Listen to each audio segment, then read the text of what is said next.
What is up, YouTube? Welcome into another edition of Texas Sports Unfiltered.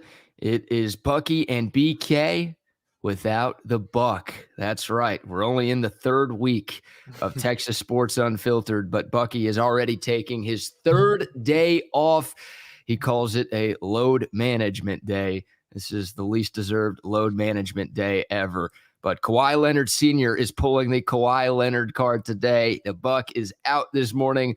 So filling in, making his long-awaited, much-anticipated Texas Sports Unfiltered debut, the great Adam Wagner. What's up, Wags? What's up, BK? It's good to be here, man. Thanks for having me on the show. You guys have been kicking ass for the past couple of weeks, man. Good to finally be a part of the team and join this badass fucking rollout, man. Yeah. And we can say that shit. Yeah. Crazy. Like, I'm not even getting muted. I'm not getting, bombastic side eye from Aaron Hogan anymore. Yeah, no, you don't have to be regulated by the FCC on Texas Sports Unfiltered. We'll still be gentlemanly. Yeah. I guess. We'll moderate everything in moderation, right, including moderation. Right. You know what they say, but that's one of the beautiful aspects of Texas Sports Unfiltered. And it's great to have you, buddy. Been too long. We've been waiting too long to get you on, but happy you are making your debut today, and you're going to be a big part of this thing moving forward, and we are super excited about that. So, dude, I got goosebumps just to have you back in Austin. Oh, man. Appreciate that. Like, hearing your voice, man, the little goose pimples standing up on the back of my neck. It's like somebody's talking sexy and whispering sweet nothings into my ear all day, baby. I appreciate that. Yeah, I won't actually do that to you. You won't have to deal with me whispering anything in your ear. But there's that fantasy. I know. Sorry about that. We're not that unfiltered. We're unfiltered. We're not that unfiltered here on this thing. But now it's good to be back, man. Moved back up to Austin on Friday. It's home. It really is. You know, I loved my first stint in Austin, but I didn't realize how much I loved it until I left. Right? You know what they say? You never know what you got till it's gone. And I was, not because I didn't like Austin, but I was ready for the next step in my life. I felt like it was time to try something new. And I'm happy I took the job at ESPN in Houston. I loved my 2 years down there. But, man, the whole time it just felt like Austin was calling my name. And every time I came back to visit, it was like that beacon of light, just like calling you. That burnt orange beacon just saying, come home, come home. The little Batman signal. Biggest difference there from living in between the cities of Austin and Houston. What could you say? Because, I mean, I'm a transplant from Baltimore, man. Like, and Austin's the only Texas city I know. What was H-Town like? Man, there are a few big differences. H-Town was great. It's way more of a concrete jungle than Austin is. Oh, yeah, for sure. Obviously, it's a much bigger city. There's way more people down there. I know Austin's growing like crazy, but so is Houston. There's 7 freeways there, right? 7 beltways that just you can't get. It's always dreadlock in Houston. Is that what I hear? Yeah, the traffic is a nightmare. I mean, the traffic here isn't great. I understand that, but it's worse down there. And yeah, I mean, I think it's like 7D instead of 7 major highways and byways down there, and they're all jam-packed all of the time. Like, some of those highways in Houston make 35 actually feel okay. And that is saying something. Cool. That's just not cool, man. That's even more incentive to just stay in and watch this show on YouTube or the app, man. Oh, exactly. Yeah, if you are driving, if you are stuck in traffic in Austin and Houston and the Metroplex, wherever, we've got the free Texas Sports Unfiltered app that you can take us on the go wherever you are. So that's a big difference. It's way more humid down there, of course, too. Like, how many shirts do you need? Do you need like 2 shirts on the minimum? Dude, you need a change of clothes when you walk from your front door to your car. That's how bad it is. It's disgusting. So obviously it's hot here, and a lot of days the temperature will be hotter in Austin than in Houston, but the feels like is always like 10 degrees hotter down there because of the humidity, because it's a lot closer to the water. You're like, what does that really feel like? You know what I mean? And you're just that's what the temperature should be, right? Like, if it feels like that, it is that, okay? Dripping sweat, man. That's it. Oh, yeah. So it's like I barely sweat here in Austin. Like, it's hot, obviously. I'm not going to try to argue against that, but my body just like got used to Houston, I guess. So dealing with Austin is not nearly as bad. But how about the rain yesterday, man? I'm taking credit for bringing the rain to Austin. I think it hit everywhere but where I'm at. No way. Or maybe I was just so like I had to work yesterday too. So I work, behind the computer all day. I don't get a chance to get outside and, let the rain hit. Like what the hell is that 190s or aughts song? Let the rain come down. I don't get to dance in the rain like Who's that. that? Hillary Man. Duff? Who sings I that? don't know, man. If you can pull that card, that's a good memory, bro. I don't even know. The tune's just in my head. Yeah, I don't know if it's a good memory. It's just growing up with three sisters. I think that's why we had like this little Barbie guitar. I say we as if I was a part of the purchase Oh, you of were. this thing. You were. Yeah, of course. And it had like 3 preset songs. And that was one of the preset songs. And I think it's Hillary Duff who sings that. So I've got like half the lyrics to that song memorized still. Hillary, you seen Hillary Duff lately? No, she loses. She's a piece of work. In a good way, in a bad way. Fantastic way. Wow. Fantastic way. She had a little bit of a blow up in a not so fantastic way for a while, but sounds like that blow up went all the right ways. Wow. That Okay. blow up moved. That blow up conformed into the best ways, man. Oh man. So yeah, those are probably the biggest differences. I mean, culturally, big differences too. Houston's just much more diverse. The food scene in Austin is amazing, but the food scene in Houston, I think that's the thing I'm going to miss the most. You just have, it's more of a melting pot down there. Okay. So you just get more cultures and more diverse cuisines and just more authentic food from all over the world down there in Houston. And Austin's obviously getting better food scene wise. This is becoming from New Orleans creeps over into Houston. Oh, plenty of them, dude. Yeah. Plenty of them. I mean, you obviously had a ton of folks from Hurricane Katrina that, moved from, they evacuated from NOLA to Houston, and a lot of them never went back. So you've got a ton of Cajun influence all throughout the Houston area. And man, there are more LSU fans in Houston than there are Texas fans. That's believe scary. it or not.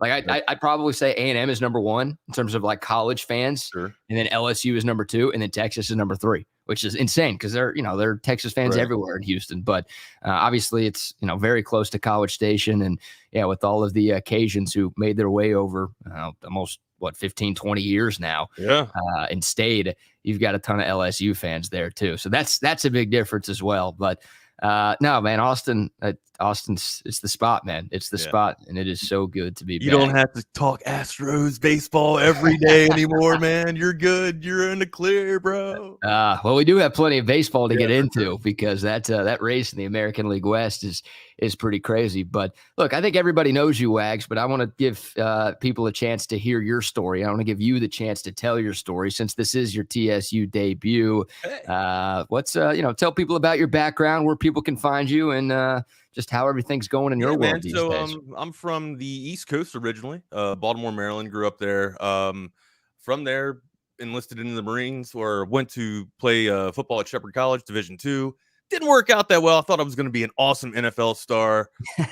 Man, was I miscalculated on my 40 time and my vert. I mean, just everything, dude. My hand size and everything. The 9.5s, not really getting it past Kenny Pickett style or whatnot. But no, went into the Marines, did that for 11 years, and then medically retired from Hawaii, and then got accepted to the University of Texas, which brought me to Austin. And after graduating from Texas, we just decided that we were going to stay here because it was just such a great city. And my son Reed was making fantastic friends. The community really just welcomed us with open arms, and it was home.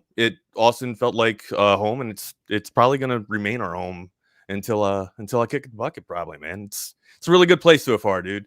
I can't find anything wrong with it. So, and until they find something wrong with me, I'm staying here, man.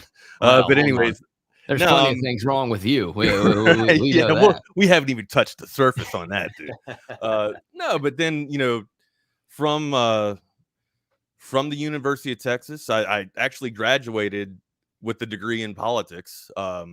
So thought I was going to be one hell of a president. You know what I mean? But I just wanted to take my service in the military and make it into civil service, right? I wanted to continue to serve, but learned right away that I didn't want to be in politics. It's a broken system. So, and we'll just leave that at that. Was coming from the Capitol one day from my internship, and I was in a Sequoia with no AC in the middle of July, and we're talking about Austin weather on Mopac, and evil Mopac is just staring me down, making fun of me because I have no AC, and they're like, dude, what are you gonna do in life? And I hear Chad and Kevin having a great time, like having an awesome time, laughing on the radio and stuff. And I was like, man, this sounds like I'd want to be in radio and talk sports and, laugh instead of being miserable every day. You work in politics, especially if you're in the Libertarian Party, you're taking losses on the left and the right every day. You know what I mean? It doesn't matter what side it's coming from. You're taking the L. And I was tired of taking a loss. I heard really cool people and fun people having fun on the radio. So I went down the next day, knocked on the door, and Christina Killingsworth said, "Hey, man, we don't have any spots right now, but, send me a resume and we'll see what we can make happen." Well, within about a month or so, she returned my call, and I got to be the intern for you on Bucky and Aaron. And, man, that's how I got into the Horn. And we're here, man. We're here now, and work for EA, work for Electronic Arts in the video game industry. For Respawn, I am a quality verification specialist, which that is just a blown up way to say I get to play video games all day. Dude, I feel like I've got a great job, but you have the best job in the world. You get paid to play and test video games every single day. That's winning at life right there, brother. You're doing a fantastic job, but you have earned it too. Thank you, man. I appreciate it. So I'm not where I want to be just yet in the gaming industry. I obviously I want to code and I want to do, game design and level design, and environmental art. But I mean, it's worth the trek. You know what I mean? You got to find the ladder to climb in life, and I've definitely found mine. Yeah. Let me ask you this. Are you the guy who voices the EA Sports? It's in the game. Is that you? EA Sports. It's in the game. No, it's not me. That's close, but it's not me. That guy's a legend, bro. That's the dream job right there. Or being a Madden rating adjuster. Like, can I get that job? Can I just go to, every damn football game that I want? And hey, I don't like the way you came out of your tackle stance that day. You didn't really fire out off the ball, man. I'm going to give you a little bit of a rating adjustment. So you're coming down to an 88. You're going to be one of the most hated people in the world, though, 100%, if you have that man. job. But no one knows who you are. Yeah, no one knows who you are. So it's like, you're anonymously hated, which is great. Well, man, we love having you as a part of Texas Sports Unfiltered. And once again, you're going to be a big part of this thing moving forward, and happy to have you on board today, and even happier to have you on board going forward. This is going to be a ton of fun. We've loved what we've been able to put together so far. And this, we've got some big plans for the future of TSU as well. So everyone out there, please like this video. Please subscribe to this channel if you haven't yet, and continue to spread the word so we can keep this thing growing and growing. Once again, a massive giveaway coming when we hit 5,000 subscribers. We're over 4,200, so we are getting there. But the quicker we get to 5K, the quicker y'all have the chance to cash in on some tremendous prizes. Yes, plural, that we will be giving away here on Texas Sports Unfiltered. Come on, man. Come on, man. We're taking care of the people. We are taking care. I might have to talk to you about some EA games, seeing if we can make. You already know. We got to get you a system first, dude. What are you're like, baby? You're on the PS2? I did upgrade. I have upgraded. I'm on the Xbox 360. Okay. We are with the times. All right. I believe that is the newest console that's out there, right? No. What are we on now? We've had like three Xboxes since then. We got the X1, the X. I guess Xbox is about to launch another console. I don't fucking know. It's console wars at this point. PlayStation 5. Nothing's better. There's no better console right now than the PlayStation 5. I'll just say that's the one. That's the one. Yeah. I gotta go. All right, I've got the PS2. That means I'm close. PS2. You're almost there, PS5. man. Yeah, you're 20 years away. You're almost there. We're making our way up there. All right, brother. Let's get into some baseball, man. I know you're a huge team head, and I know you've been locked in to the 2023 MLB season. You're a big Baltimore Orioles fan. We could start with them because you guys have the best record in the American League right now. Tampa Bay, it's a fun race in the AL East, right? Tampa Bay has cut it to 2. And obviously, for the first 2 months of the season, Tampa Bay looked unbeatable. They had the best record in the AL. They got off to that historically good start. And it's like, oh, watch out. Like the Rays, people had them as the favorites to win the World Series. But since then, they've kind of fallen apart a little bit. Some injuries, some off the field incidents too, bud. Yeah, issues is what we, I guess, could call what's going on with Wander Franco. And if that stuff is true, then screw that guy. He can rot in jail, under the jail, wherever. But your Orioles, man, like one of the biggest surprises, for my money, the best story in baseball this year. Are you buying into this team? And do you feel like this is not just a one-year thing? Like you guys can be around for a while. It's funny you mentioned that, like that, the way that you posed that question, man, like, are you buying this team? I say that because those words are very, very brittle, man, because John Angelos, the owner of the Orioles, he, came out earlier, in the news this past week and said, I don't know if we can keep this young core of talented players assembled. Like, what? John, what the fuck are you talking about? You have probably the best team in baseball, right? Or arguably the best young team in baseball right now. And you're already looking into the future and saying you might not be able to keep this team together. Like, I'm sorry, Yeah. John, raise the fucking prices of commission. You know what I mean? Make the bratwurst there instead of $6, $8. Do whatever you have to do to keep this team on the field. It's typical John Angelo. I mean, you thought you were going to get a different type of owner when Peter Angelos gave way to John, but nah, man, it's still like father, like son. He is the worst person in Baltimore right now, and nobody likes him. Man. Yeah, it's tough. It's tough to be a mid-market team like this, and when your owner isn't willing to spend the fucky money that baseball is allowed to have. Yeah. Yeah. That's the thing, right? I mean, ownership matters. It really Right. does. And yeah, the Orioles are notoriously cheap. I mean, you guys have always been one of the cheapest franchises in pro sports. And in baseball, you're right, with no salary cap, like you have the ability to spend as much as you want. And man, the Orioles should be doing whatever they can to keep this young core together. Like the beautiful thing about what Baltimore is doing is that, right now, guys aren't that expensive. You've got a lot of young guys on their pre-arbitration rookie contracts, not making a lot of money. Jackson And Holiday isn't even up yet, dude. yeah, the number one prospect in all of baseball is in the Orioles system, and he's not even with the big league club yet. We'll see if next week, September call-ups, maybe he gets the opportunity. That's the vibe that we're feeling. But yeah, it's like, it's exciting. I know, but the fear is that the owner, I mean, think about it. That's now twice in the last month where the Orioles ownership has become a negative story across the baseball world. Yep. Yeah, what happened with their TV broadcast? That shit.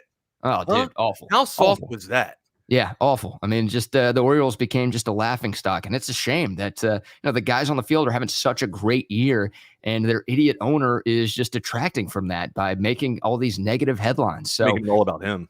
Making it all about him. Yeah, I mean, Kevin Brown didn't even do anything wrong with what he said. Stated facts that the Orioles hadn't been able to win in the Trop since 2019. The stats are there on paper, man, and John Angelos just can't handle the fucking brittle news. Yeah. So it's tough. And then obviously, you're in the middle of a pennant race. You're having your best year in years, and the owner's coming out and saying, "Yeah, no, I don't think this is going to last that long." It's like, dude, what are you doing? We were buyers. We were buyers at the deadline. We just got Flaherty here, and you don't know that we can stay assembled. Get the fuck. Yeah, let the city enjoy this. Let this fan base that has been through a lot in recent years enjoy this. Stop trying to rain on everybody's parade, John. And it's, ownership does matter. It's not just this year, but it's moving forward. When you talk about off seasons, when you talk about future trade deadlines, it's clear that Baltimore has the pieces to not only be a factor here in 2023, but to be a factor for the next, half decade if they play their cards right. They could be, I don't want to say they could be the next Houston, because what the Astros are doing is ridiculous, and we haven't seen it in baseball in a while. But Mike Elias, the GM of Baltimore, comes from Houston. He's a Jeff Lunau disciple. So he knows how the Astros were built. And it's if you just let that guy do his thing. And look, Jim Crane, the owner of the Astros, has done, he hasn't opened up the pocketbooks like the Dodgers or the Yankees, but he has spent, the Astros are usually a top 5 payroll team in baseball now. He has spent a lot of money to make sure that the Astros are going to stay contenders, and it's worked clearly for them. You need that from Baltimore. You need that from Angelos to make sure that, okay, this is not just a flash in the pan kind of thing, that the Orioles can be something like the Astros or something like the Braves, to where they are a force in this sport for a long time.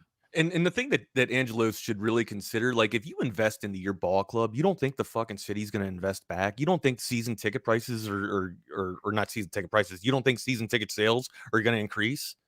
There's right now season ticket sales for Baltimore are down because Angelos, there's a lot of uncertainty with the club, man. You'd love to invest in the Baltimore Orioles. You'd love to be in the future, but man, how much longer is especially with statements like that, how much longer will this club actually stay assembled? And that is the big fear, man. We haven't even gotten past this awesome year yet that we're having. We haven't even gotten our number one prospect in all of baseball up yet. And you're already talking about dismantlement. What the fuck, dude. Yeah, I know. No, it's annoying, but hey, hopefully the ownership doesn't take away from what's going on the field because you guys are a tremendous story. We'll see. Obviously, Baltimore. It's been a while since the O's have been in the playoffs, so experience I think matters a lot when you get to October. How about your Rangers, amigo? Yeah, well, we're doing the Rangers are doing the best New York Knicks impersonation. I feel like Reggie Miller's somewhere in the corner. I'm Spike Lee. Where's Spike? Yeah, and Reggie Miller somewhere in the corner just making fun of me for being a Rangers fan right now. Yeah, look, this is what the Rangers do. Like, it is what it is. And look, credit the Astros for being really good always. Mhm. And obviously Seattle. I mean, they don't lose anymore. They've won 8 in a row. I think they've won 22 of their last 29 games, something ridiculous like that. Like, you've got maybe the 2 hottest teams in baseball, but right behind the Rangers. And obviously they've cut the gap. I mean, the Astros are now a half game back, and the Mariners are only 1 game back of first place in the American League West. So, I mean, look, for a long time this year, it felt like a 2-horse race, Wags. I mean, but, Trey and I have been talking about this. Kevin and I have been talking about this. Bucky and I have been talking about this. It felt like it was one of the 2 Texas teams that was going to win the West this season. But then all of a sudden, here comes Seattle. Like, I had left them for dead. I know what they did last year. They won 90 games.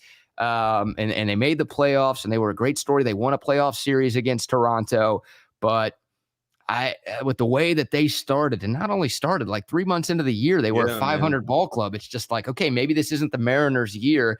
I had kind of left them out to dry, and then boom, like they go on this ridiculous heater, and they're in a playoff spot right now if the season ended today, and they're right there for in the American League West mix too. So it's crazy, man. How do you see this AL West shaping out over the next month and change? I was with you guys. I thought it was a 2-horse race too, and then all of a sudden, like the run differential in the Mariners has gone up drastically in the past 2 weeks too, man. How much of that do you pay into to a toll in terms of just a team doing better in terms of baseball, man? Run differential really does make a difference for me. I mean, Los Angeles Angels, I thought at the turn had a chance to make something happen, and then all of a sudden, like after the trade deadline, they tank 10 fucking games. So to me, like the big horses out of the West, it's got to be the Rangers, Astros, and Mariners. I don't know if the Mariners are actually going to be able to hold on to this, though. Like, I don't know if this is sustainable. I still think it's a 2-horse race between the Rangers and the Astros. Not just placating to the Texas crowd here.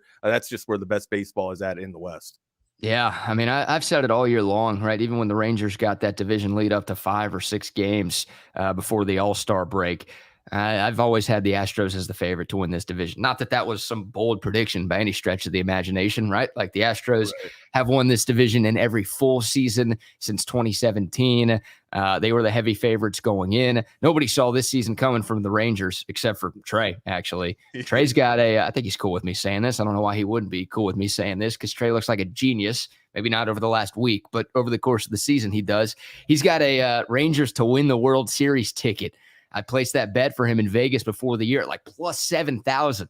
I don't think the Rangers are winning I don't think the Rangers are winning the World Series, but now their odds are like plus 1,000 or 1,200 or something like that. So he got some great juice on that deal before the year started. Max Scherzer came over at the turn, man. He's got to be feeling pretty good. I'm actually holding on to that ticket. I think I have it. So Trey better be nice if he wants that money. Otherwise, I'll just claim that it was me. You guys consider yourself a mid-market club?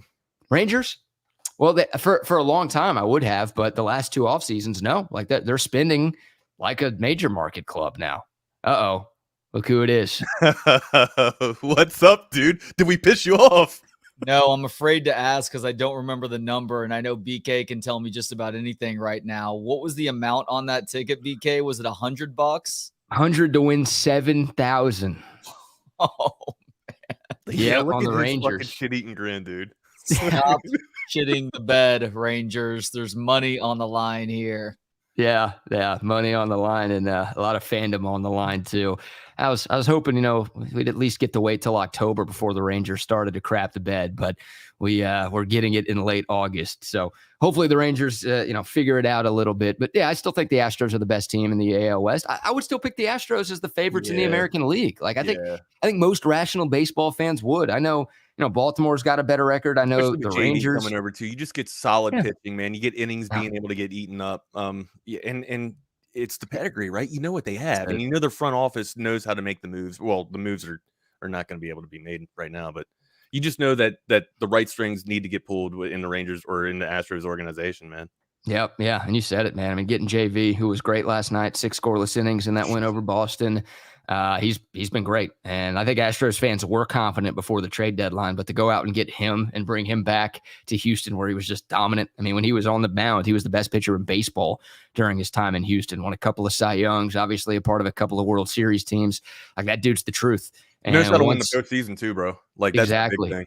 Yeah, like he's bad in the World Series. He finally got that monkey off of his back with the World Series win last year. But everyone says he's like awful in the playoffs. Not like the first 2 rounds, the DS and CS, he's been very solid. Like an ERA in the low threes. He's not as good as he's been in the regular season, but most guys aren't as good in the playoffs as they are in the regular season because you're going up against better hitters, better teams, and it's tougher in October. But now, like you said, he's got that pedigree. And the Astros, like if the Astros hadn't done what they've done over the last 6 years, I wouldn't be picking the Astros. Right. Like I don't know if they have like the best roster right now in the AL, but they've got what it takes and they've proven it. And I also think there's like a little bit of a mental block in some of the other American League teams because of just who the Astros are and just because of how much they've dominated the league over the last 6 years. Are they still cheating?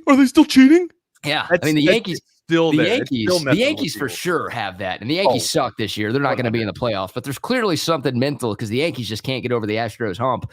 But I think some of the other teams have that too. It's just like you get a little nervous when you go up against a team that has just ran the league the way that the Astros have. So I'm not sitting here telling you it's a lock that they're going to go back to the World Series, but that's the team and the only team I'd be betting on right now in the AL. They are very comfortable at winning. And they know how to do it well. And regardless of, the performance that JV has in the World Series or not, when you get into the postseason, you just need to eat innings for your starters so that you don't go into your bullpen. You need to keep your bullpen as fresh as possible. That way you can do the lights out, close them out deal. Once once that starting rotation, that starting 5 gets a lot of innings eaten up into them and the bullpen gets worked, then that club usually goes down. That's when the lumber starts putting the mustard on the ball, buddy. Yeah, absolutely. So who's your favorite to win the World Series right now? You going with the Braves? I actually do like the Bravos, man. They got the best young player in baseball, I think, Acuna Jr. God, if this guy, are we going to get a 50 and 50? Huh? 50 I don't know. 50 steals? I don't know if he's capable of 50 bombs, but he could probably get you 40. 40 and 50, that's still one hell of a season, man. I think Ricky Henderson might have been the last person to do that. Maybe. I don't know. That's the thing. Like, that's the level of talent we're seeing with this young man. People wonder, like, are we ever going to see, return to glory players like Ricky Henderson and Nolan Ryan, strong arms like Nolan Ryan in baseball of old? Well, hell, you're seeing it right now with Ronald Acuna Jr. He is one hell of a comparator. Like, people are asking, the last time we saw that was Ricky Henderson.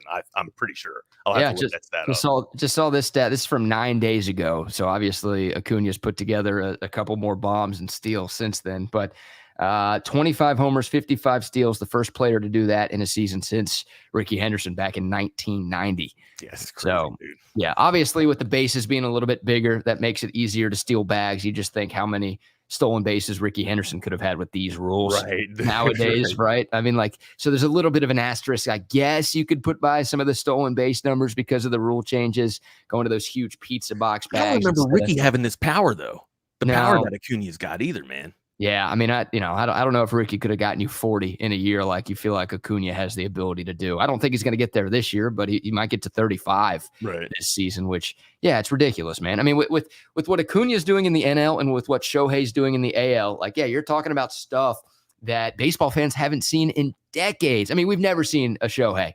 I know Babe Ruth, I misspoke. Like, Shohei is the best player in baseball right now. No one, like, you don't go out and do a doubleheader, pitch a one hit shutout and then come back 2 hours later and hit two fucking home runs, 2 for 3. Like, you just don't do that, man. Like, he is the best player in baseball, but I just haven't seen anybody in comparison to Ricky Henderson like Ronald Acuna Jr. Yeah, no, I mean, those two guys, they are heavy favorites to win the MVP awards in the respective leagues. I think both guys, knock on wood, this doesn't happen because I love watching these dudes play and I don't wish injury upon anybody, but both of those guys could get hurt today, not play another game this season, and they're still winning MVPs in their respective leagues. NL's a little bit tighter because Mookie Betts is having a great year. Freddie Freeman's having a great year. Matt Olson, I mean, Braves Oh, and you're Dodgers. talking about the NL All-Stars on the Dodgers? Yeah, right. Exactly. Right, okay. Exactly. Yeah, their whole roster, basically. Like you've got other MVP candidates in the NL who are having really, really good seasons too. Probably forgetting somebody. But yeah, Shohei in the American League, like that dude doesn't have to throw another pitch. He doesn't have to take another AB. And he's Must-watch winning baseball, dude. the MVP So, award. Did the Angels get it right? No, they didn't. They didn't. But like they made a decision that most owners would have made. Yeah. And it's like it's if I got a impossible. prospect like Shohei, like if I got somebody like a generational talent, BK, like how can you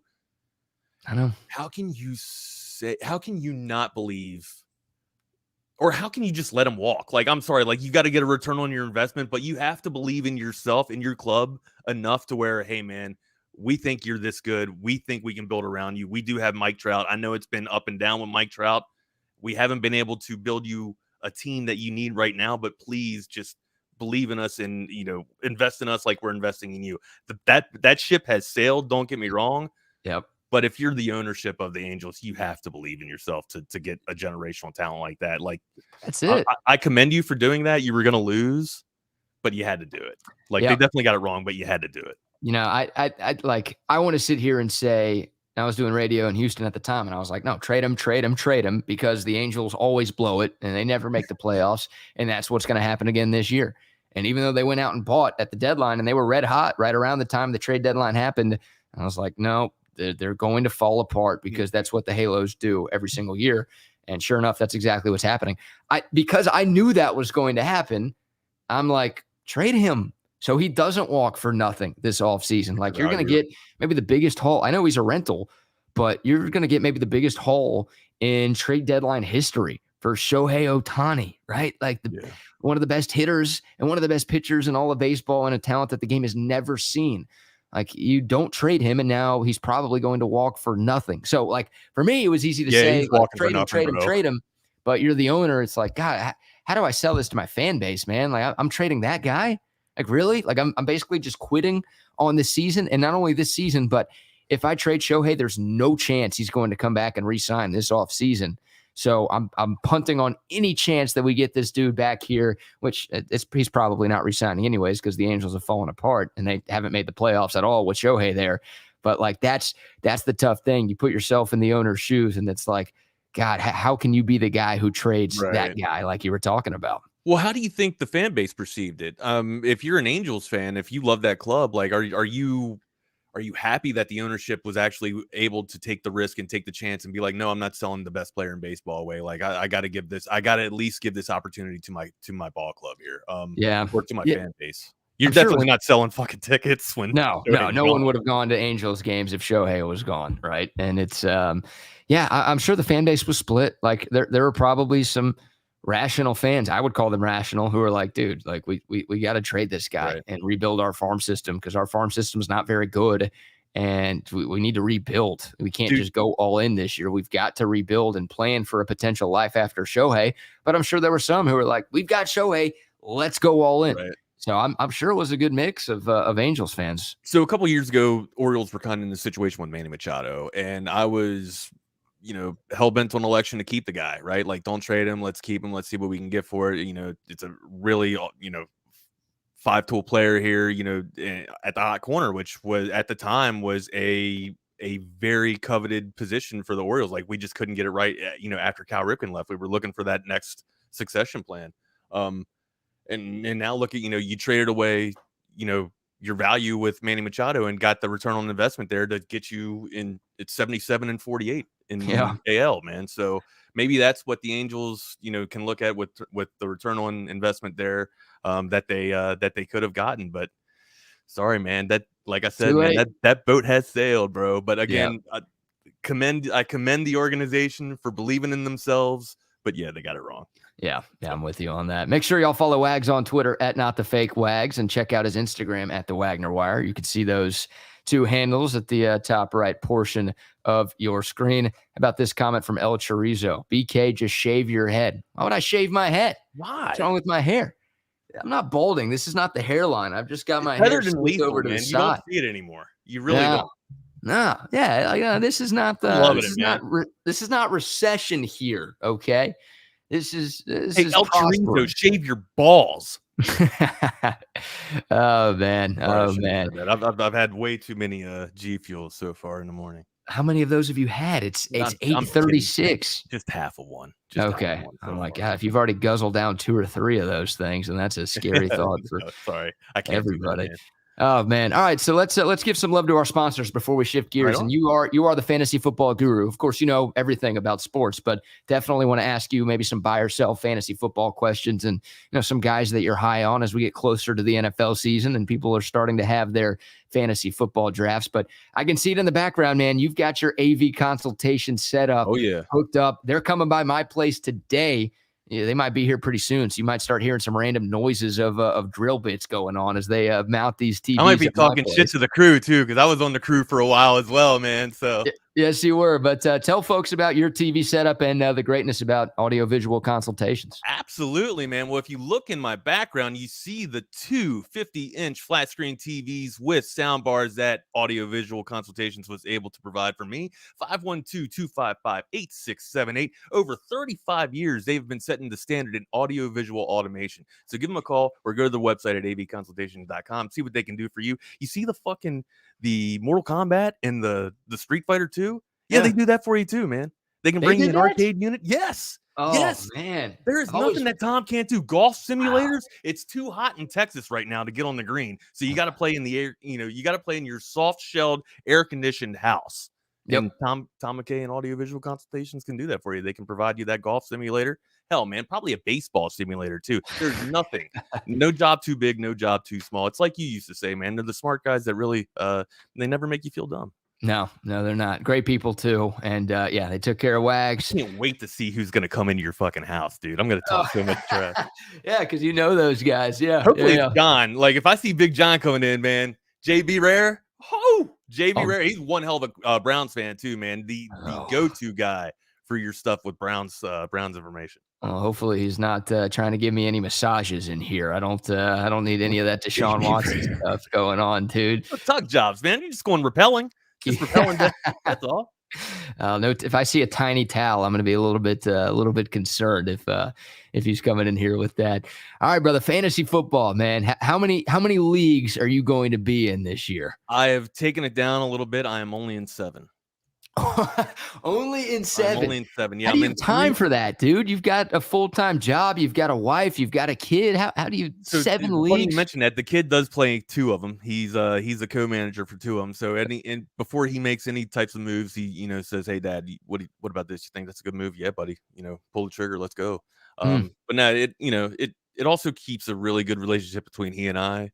He's 16 now. It's getting harder for him to stay around the house and hang out with the old man. So whatever it used to be, I used to be able to entice him with video games, but now it's girls. So, all right. Yeah, he's hit that stage. Huh? Yeah. Girls are calling. They're the most important thing. So, girls in sports. But nah, man, like fantasy, bro, to me, man, I think, and I'm not trying to placate to the Texas crowd here, but we all know Bijan Robinson, right? Bijan Robinson has come onto the fantasy scene. He's making the whole industry in an uproar here. They're like, are we really going to invest that much into a rookie right now? Well, if you look at the scarcity in running backs, then yes, absolutely. You got one, maybe Christian McCaffrey, who's in the best offensive scheming team whatsoever, with Shanahan.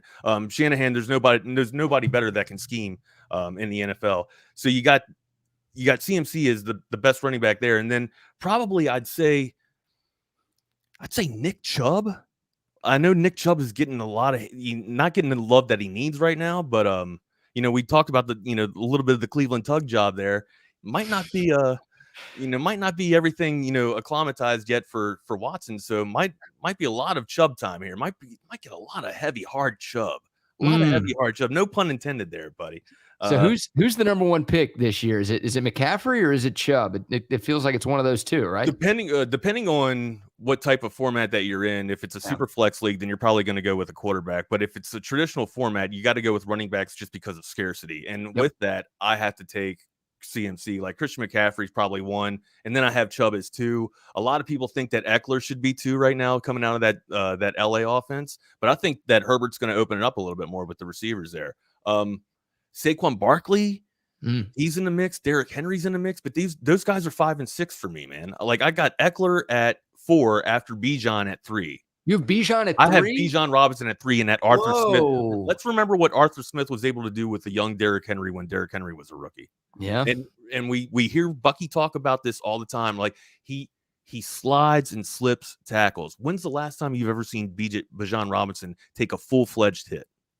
Yeah, I mean, it's it's the first guy never brings him down, right? 100, like, man. He's always breaking at least one tackle. He's making at least one guy miss, seemingly every time he totes the rock. Like he's falling forward every time too. It doesn't seem like he falls backwards. So to me, like, and especially in Arthur Smith's offense now, they got a lot of pieces being able to come together as well. I think that offense is going to be deadly. Definitely a top 5 fantasy player for me. Man, so where's he going in drafts right now? What's the ADP for Bijan? Is it top 5? He's not top 5, but in most leagues he is first round. Yeah, no surprise, man. Like you said, running backs usually are the first position off the board, and I'm expecting big things from Bijan too. And you talk about Arthur Smith, who's one of the better offensive minds in football for my money, and then you talk about their quarterback Desmond Ridder. Like he hasn't proven a lot yet, so.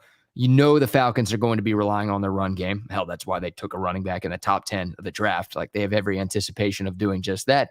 And also, with quarterbacks who aren't great and maybe don't have a ton of confidence and just want to not turn the ball over, they're going to check down to the running backs a lot out of the backfield. So Texas fans know how much of a factor Bijan can be in the passing game as well. Sure. We got to see it the last few years. Dude, I think Bijan Robinson could be a number 2 wide receiver on a lot of teams in the NFL. I don't know if he could be a number 1, but like just with his pass catching ability, with his hands, with his route running ability that he showcased during his time in Austin, that dude could be a number 2 receiver in football. So I think Desmond Ridder is going to be relying on Bijan in the passing game a lot too, which obviously you talk about those PPR or half-point PPR leagues. That's why Eckler's so high, right? That dude's a pass catching machine. I think Bijan, I don't know if he's going to have like 100 catches, but I sure as hell feel like he'll have more than 50, 60, maybe 70 plus in that Atlanta offense this year. Dude, 100 too. And you mentioned it, right? Like Ridder, like what's the tools and what's the talent around Ridder? Like London's fantastic. We saw what he's able to do, but how consistent is that going to be, right? So a lot of checkdowns will come, I think. And Bijan will be, probably around 50 to 60 receptions easily, I think, man. Especially into that screen game, dude. He can just get it going there. The other thing that I really got to touch on too is from the wide receiver position, right? Like who's going to be that number 1 rookie coming out of college right now that's going to make an impact into the NFL? QJ, baby, Quentin Johnson. I really think that he can be an explosive wide receiver on the scene. And another wide receiver that's flying under the radars for a lot of people, George Pickens up in Pittsburgh, man. Oh man. Yeah, the guy's a freak, dude. Like, if George Pickens was playing with a better quarterback, I think he'd be drafted a lot higher than he's probably getting drafted this year. Still not sure if I trust Tiny Hands, Kenny Two Gloves, Pickett up there in Pittsburgh. He's got a lot to prove this season. He's a winner, man. He's a winner. Yeah. That's all you can tell me about Kenny Pickett, man. Like, I've seen him win in college.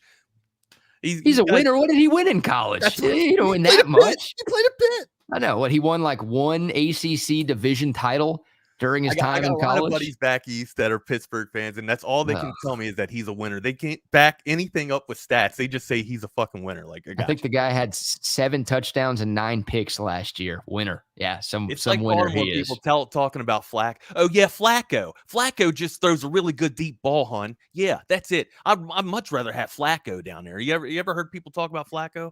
Yeah. I mean, hey, for that one postseason, he was unstoppable. But for the rest of his career, for the rest of his career, he was pretty damn stoppable. All right, I'm sure you get asked this. You probably hate this question because you get asked it every year. But in a regular league, how early is too early to draft a quarterback? What's the Wags recommendation for taking a QB in the normal leagues that most people play? Man, I'll tell you 8. Like if it depends on the quarterback that's there, right? Like you're obviously, if you can get Patrick Mahomes in the 3rd round, if you can get Patrick Mahomes in the 2nd round, I mean, that's hard to pass up. Like that's just, we talked about generational talent with Shohei Ohtani and Ronald Acuna Jr. Patrick Mahomes is generational talent. Sure. You can get Aaron Rodgers in the 10th round this year for some reason.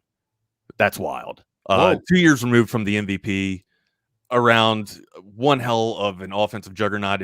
Especially if Breece Hall can return to the form that he was, you just added Dalvin Cook. You have the offensive rookie of the year, Garrett Wilson. There's a lot of weapons that Rodgers can play with. He brought in Lazard, brought in Cobb. Yeah, man. Garrett Wilson too. You can get a quarterback. You can get a quarterback like Aaron Rodgers' value and worth in the 10th round. Dude. I'm going to tell you to wait. Don't be that guy and take the quarterback in the 3rd round. Like, the differential in points is probably maybe you're going from a 27 ceiling to a 23 ceiling, man. So the differential is really small. Build your depth. Go get positions like running back where scarcity is very, very high. So wait on that quarterback, man. Please. Okay. Please. Unless it's super flex league, which means you can play 2 quarterbacks. Yeah. Please wait on that quarterback. Yeah, you need to draft a QB early in those super flex leagues, right? You don't want to get stuck with just a Kelce, though, bro. Like Travis Kelce, man. Huh? Like being a tight end, like it doesn't matter if he's wide receiver 1, 2, and 3. You know where the ball is going. It's just nothing but execution now. So a lot of people are asking me, like, are you really taking Travis Kelce as a first rounder? Absolutely. 100%. Wow. So are you taking Kelce before any receiver, or how do you rank the pass catchers? Is Justin Jefferson number 1? Like what JJ's number 1 just because he lines up in the slot a lot. He gets a lot of free releases off the line, and regardless of who's throwing the ball, Kirk Cousins, Mr. Cole Captain Cole Cash himself is still able to sling the rock to JJ. I got JJ, Chase, and then Travis Kelce as the pass catchers. I like that. Maybe my last fantasy football question: how early is too early to draft Justin Tucker? First round? First round, baby. First round, man. I mean, the guy's a machine. He does not miss. Automatic. Mr. Automatic. No, he is definitely the first kicker off the board, clearly. But kickers don't go until it better be last round, bro. I'm sorry. Like when matter of fact, hold on. This is for the Scott Fish Bowl, which is a national tournament that's held on, Sirius satellite radio, fantasy radio as well. Justin Tucker went in the 11th round. He got drafted in the 11th round in this draft. Wow. And this is a national draft. Like, this is sponsored by ESPN. Like, this is a huge draft. That's what you want, man. You want drafts with like some diehard fans in there. Oh, 100%. So that whoever drafted that was either a Ravens fan or a Longhorns fan or both. Got to be a Longhorns fan. Like you want like a league with just a bunch of, a diehard Cowboys fan who's going to reach on every single Cowboy, and then a diehard Dolphins fan who's going to reach it. Like, that's what you want. You want the good mix of just guys who want their team's players on their fantasy team, so you can get some good value with all of your picks. 11th round. That's absurd. Out of 16 rounds. Out of 16 rounds, he got drafted in the 11th. I love talk. Before fucking defense. Before a defense. Yeah, that is something else. Over wide receivers, over building depth, Justin Tucker got selected. Something else. Yeah, for that like 3-point difference that he brings. Hook 'em indeed. Hook 'em, buddy. All right. Some love for some sponsors before we get into some Texas football talk, because I do want to get Wags' take on the Longhorns and some of the big storylines that are facing this team as we sit 10 days out. How about that? 10 days away. It's college football week, though. We do some college football. You're right. It's week 0. Our college football. Hey, we'll take it, man. 3 days from college football coming back. We get that Notre Dame Navy game coming up in Dublin. We get the USC. Yeah, that's going to be awesome, man. Oh, my God. They played Northwestern and Nebraska played. Were they in Ireland, too, last year? I know they were somewhere in Europe. I know it was a country overseas. I just don't know if it was Ireland. I can't remember. Ireland, England. I thought it was England. But yeah, it might have been England. I don't know. But still, ships regardless. Notre Dame, the Fighting Irish. I was at Kelly's Irish Pub. You might be right. It has to be Dublin. I mean, it's Notre Dame, dude. They're going back over to the homeland. Oh, the Irish, dude, they're pumped about it. They should be. That's going to be an awesome scene out there. That'll be fun to watch. And then USC, they play San Jose State. They're going to win that game by 40 or 50. But you are talking about a team with college football playoff aspirations this year. So you do get some big brands, some good teams, not a ton of good games out of these 7 or 8 that I think you'll have to choose from this weekend. But dude, it's college football. Who the hell cares? Like, I'm going to be literally just locked into my couch, like might have you over, man. I'm gonna tell people to come over and just watch ball all day long. I'm not doing anything. I'm just gonna have a bowl of Cheetos right next to me. Have all the snacks, all the beer, all the Altstad beer. Speaking of Altstad, yeah. Hey, I was at Kelly's Irish Pub. They've got Altstad beer. Shout out to the great people over there. Fun spot. They've only been around since November, but really cool. You're looking pretty good for having one hell of a night last night with the Allstat crew. Man, those guys, they get after it, dude. I was in bed by like 10 o'clock last night. I'm shocked because they don't let you leave the party. I know. I just like, dude, and I Uber Eats some Taco Bell. I couldn't even finish the Taco Bell. I've got some TB in the fridge right now. Is that okay to eat? I don't see. I think you're all right. You got a cast iron stomach, man. I think you're good. Anyone else, I would give a little bit of reservation to, but I think you're all right. Like you got one of those stomachs that a Marine has, man. You can eat anything. Yeah, that's the only time I'll get compared to a Marine. That's the only thing man, you're good, dude. I'd take you into hell, homeboy. I appreciate that. This guy too. I'd take this guy into hell too. He'd just stare right through Satan's fucking soul. That's right. I think I could have been a good killer in a different life. BK, you can get away with Taco Bell right now because you're not quite 30 just yet. So I'm good on the refrigerated Taco Bell. It's in the fridge, right? It should be fine. It hasn't just been sitting out on the counter overnight. When your body is completely breaking down in like 5 to 10 years, just remember that leftover Taco Bell. That will be the reason, huh? Not the millions of other Taco Bell trips that I've had. It'll be Trey's soulless face just with that shit-eating grin being like, I told you. Oh, my God. Dude, we were talking about it a little bit before we started the broadcast today. And it's just, dude, I'm not even 30 yet. And I'm like, I can't hang like I used to, dude. I used to call you and Trey and Kevin so soft, like, weaklings. Oh, we can't hang, it's like, you guys are soft. It's just a mindset, right? Like, you guys, whatever. I'm not going to be that dude. I'm going to be able to drink and go hard and party and stay out all night, every single night, and it's not going to hit me at all. And here my ass is, I'm not even 29 and a half yet. I'm at 29, and I'm like, it just hits different, dude. And I'm sure, William from Altstat, my boy, love that dude. He probably went somewhere after Kelly's. He probably kept drinking somewhere. And I'm like, I gotta get home. Chase the demons down. Yeah, he chased the demons down with more demons. Oh, man. So shout out to Altstat Beer. Love those guys, man. Always love chopping it up with them. It's my favorite beer all over Texas. I was drinking it in Houston. I drink it all the time. In Austin, my fridge is stocked with it, getting ready for a college football season. Yours should be too. They've got a bunch of different brews. I was down in the Kolsch last night. That's probably my favorite, but man, they've got a great Hefeweizen. Is that the green label? That's the red label. Red label. They've got the green label. Yep. The blue label, the lager, that's the classic. The Kolsch, the classic as well. The Hefeweizen, the purple label is fantastic. The Altstat Light is perfect for the summer. Sacrifices on calories, but does not sacrifice on taste. I'm telling you, there's something for every beer drinker out there. Altstat beer, no impurities, no regrets. And oh, by the way, while I was chopping it up with William and the Altstat team last night, Brandon Mars from Top Gun. How about that? Rentals and lawn equipment. Yeah, he came by. And you not drinking with all you guys? Came out and had a few Altstats himself. So shout out to Brandon Mars. Great dude, man. I've said it a few times, like he's the type of guy you want to have a beer with, a whole case of beers with.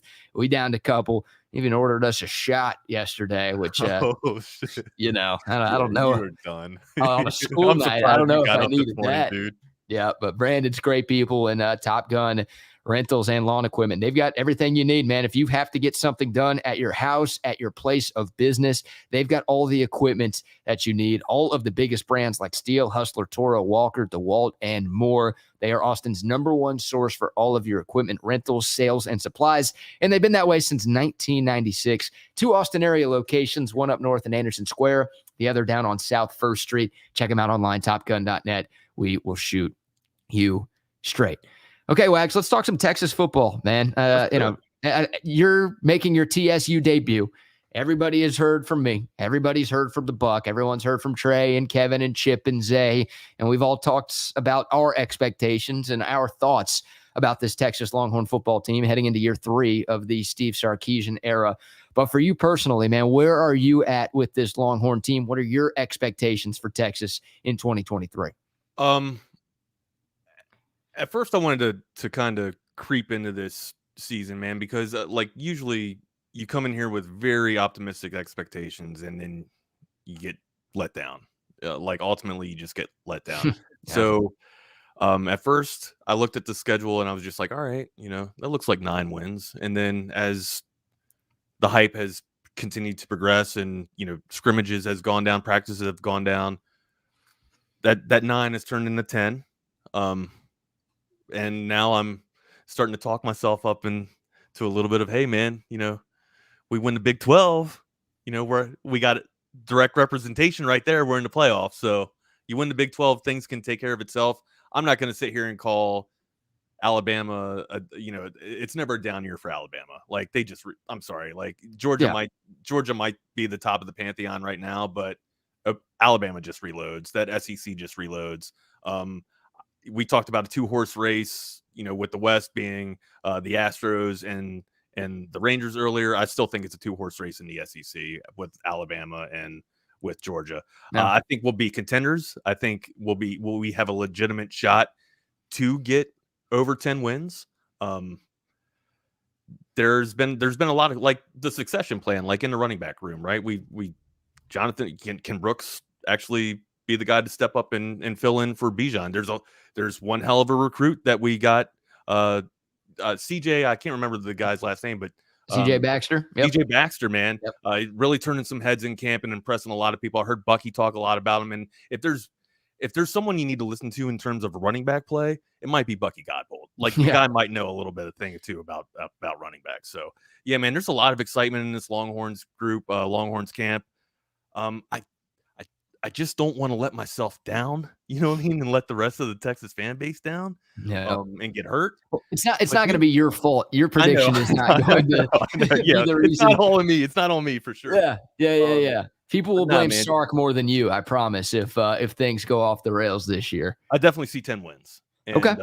I'm very, very confident about 10 wins. Yeah, I think, look, Vegas has the over-under at 9.5 right now. So I don't think that's a far-fetched prediction at all. I think a lot of Longhorn fans are almost expecting 10 wins from this team this year. The problem, though, the expectations. Are the expectations a problem? I mean,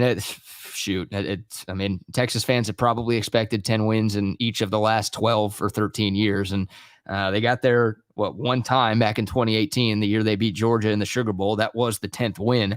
That's the only 10-win season the Longhorns have had since obviously playing for that national championship at the end of the 2009 season. So, look, you should have high expectations, right? I'm not going to get mad at fans for expecting good things from Texas football. Like if you're a Kansas football fan and you're expecting 10 wins every year, you're an idiot, right? Like you should know better. But with the resources that Texas has, with the history that Texas has, like I grew up in the aughts, like with Mac Brown's heyday, like Texas was winning 10 games every year.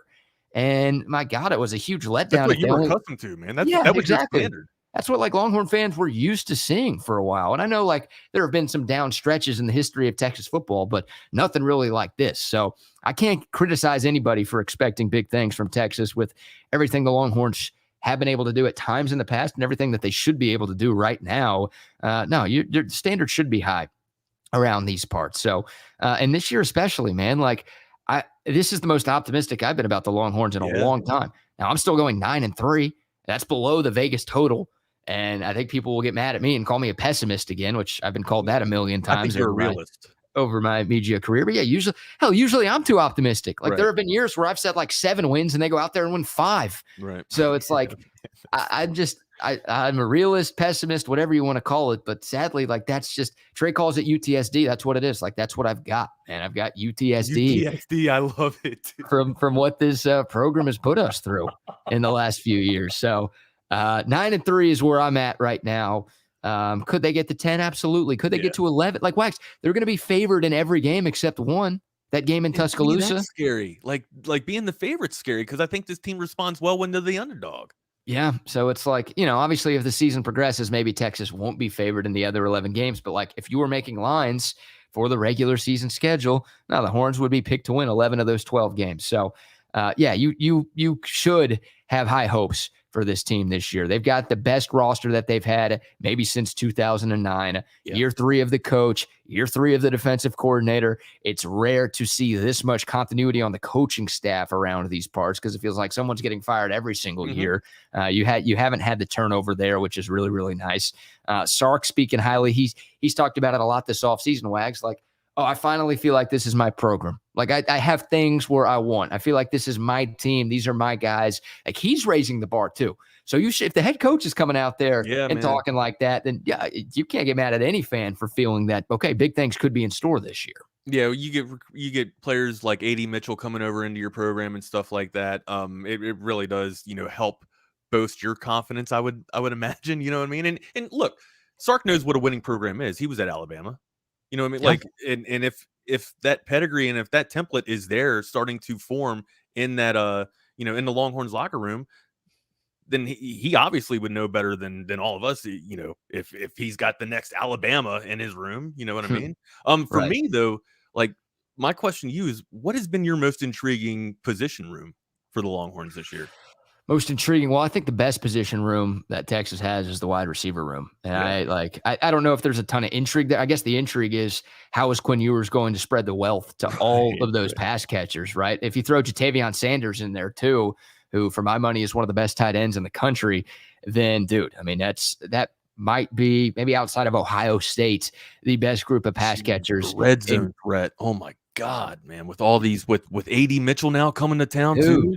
And Nayor, who, was doing big things in camp last year, the transfer from Wyoming, obviously tore his ACL before the season started. So we didn't get to see him in 22. But with that guy there, oh, by the way, Xavier Worthy there and Jordan Whittington back for another year. And then the 5-star Jonte Cook coming in like that. Dude, the wide receiver room, once again, I don't know if it's the best in the country because Ohio State exists. Washington, we got to see them in the bowl game. They've got 2,000-yard receivers coming back. And Michael Penix is still there tossing them the rock. So, there are some other really, really good receiver rooms in college football. But to me, that's the strength of this Texas team, man. Like, it's going to be tough for opposing defenses. You can't double any of those guys because if you do that, well, somebody else is really good. Yeah, they're going to pick you apart. So I don't know if that's intriguing. I'm just excited, really, to see what the wide receiver room is going to be because there's some serious, serious talent and some experience there, some proven commodities there as well. It's going to be a lot of fun. What about you? Where are you at? What has your attention? The defensive line room really has my attention here. It's been maybe 10 years since we've had a double sack player on our squad, especially from the D line. Like, look, Joseph Osai was an amazing defensive player, but wasn't traditionally a defensive lineman. Like, he was a linebacker, obviously, right? Like, now if we can get some big nasties to get after it on the line here and just create some base pressure to allow linebackers to flow and get after it, hell, man, I think this defensive line can actually make a plow for it. Ian Boyd, I would talk to you about this last night. Ian Boyd had a really good article that he released for Inside Texas the other day, talking about how Collins could be a multiple technique guy on the defensive line here. I'd love to see that. That's kind of what Aaron Donald is able to do for the Rams. You don't really see too many defensive linemen able to move and play multiple techniques. So I'm a little bit intrigued to see how Collins is going to play out. Yeah, man, Collins has had a tremendous fall camp by all accounts. And we've been waiting. Like, we've talked about it a lot on Texas Sports Unfiltered, how it's like, I'm not buying into Alfred Collins. No offense to the young man. I hope he uses my videos as motivation, right? Like, this jabroni out here saying that I can't have a breakout season, that I'm still, the inconsistent player that I've been over the last 3 years. Like, I'm still in total wait and see mode for Alfred Collins, but I can't sit here and lie that I'm not excited about the reports that have been coming out of camp with that guy. Because, 5-star kid, one of the top recruits in the country a few years ago. And at times we've seen flashes. It's not like he's done nothing during his Texas career. Just hasn't been able to put it all together. Yeah, he's made some wow plays to where it's like, oh yeah, like this dude is a special talent. But it's just, it hasn't been able to put it all together consistently. Hell, forget over the course of the season, but like over the course of a game, it's just like you see a flash play every once in a while, but you want that dude to take off. And man, if he can be that impact player that you're talking about, that Ian Boyd's talking about, that the Texas coaching staff is talking about, then watch out, because you're right. Like, this D-line, especially the interior of this defensive line. You could argue that that's the strength of this defense. With Devondre Sweat coming back, we know what he's capable of. With Byron Murphy, that guy's gotten some Aaron Donald comparisons. Like, obviously, Aaron Donald, way, way, way light. Right. Of course, we're talking about one of the best defensive players in the history of the sport. Another generational player. Exactly. Yeah, another one of those generational talents. But yeah, with Byron Murphy there too. Vernon Broughton has been in this program for a couple of years. Like the Trill Carter, what a name, the transfer coming in as well. Like there's some dudes. You've got some game wreckers on the interior of that defensive line. I don't know about the edge. Still some question marks there. Trey and I were talking about it yesterday. You know, Barron Terrell, Ethan Burke. It feels like those are your two starters off the edge this year. Not the most proven commodities on the outside, but on the inside, yeah, you've got some talent. You've got some experience. You've got some game-wrecking type of dudes on that defensive front. And quarterback, man, Tom Brady talks about this a lot. Like, quarterbacks hate pressure right up the middle. Yeah. So when you think of those big 300-plus pound defensive tackles, you're usually thinking stopping the run, which, of course, is important. Don't get me wrong.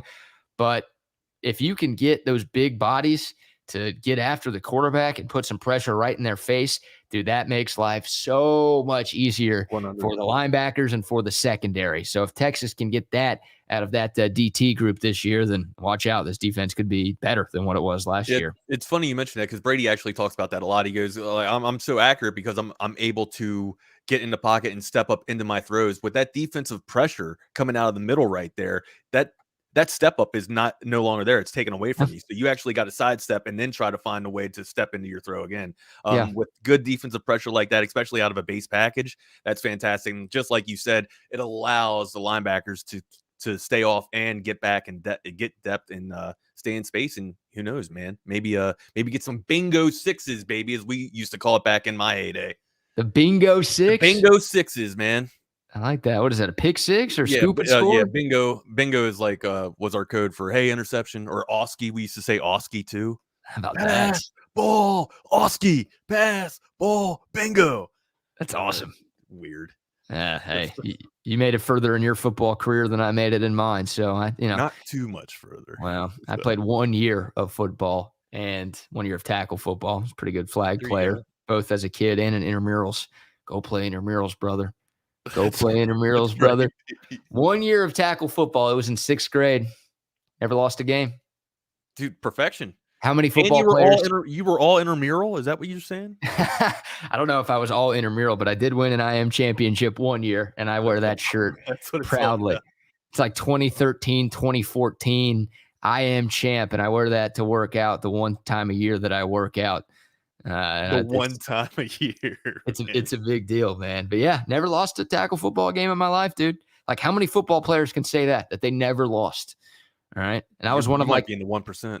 I'm telling you, I was like one of 3 white kids who started on both sides of the ball too. So I was really proud of that. Yeah, I was one of 4 in Baltimore, man. So the only one in a skilled position, if you count linebacker a skilled position. Yeah. No, I also played like cornerback when no one threw the football. Oh, no. And I played like tight end and fullback when no one threw the football, so I wasn't catching anything. They had me as a lead blocker at times last year, dude. Man, last year when I was in sixth grade. That wasn't last year. How old am I now? The last time you played, though. The last time I played. Good times. Good times. You can be my blocking back any day, bud. Appreciate that, brother. You don't want that. You're going to get your ass beat if I'm your lead blocker. I welcome the good time that follows you. Oh man. A couple of comments to get to, and we appreciate the love. Keep those comments coming.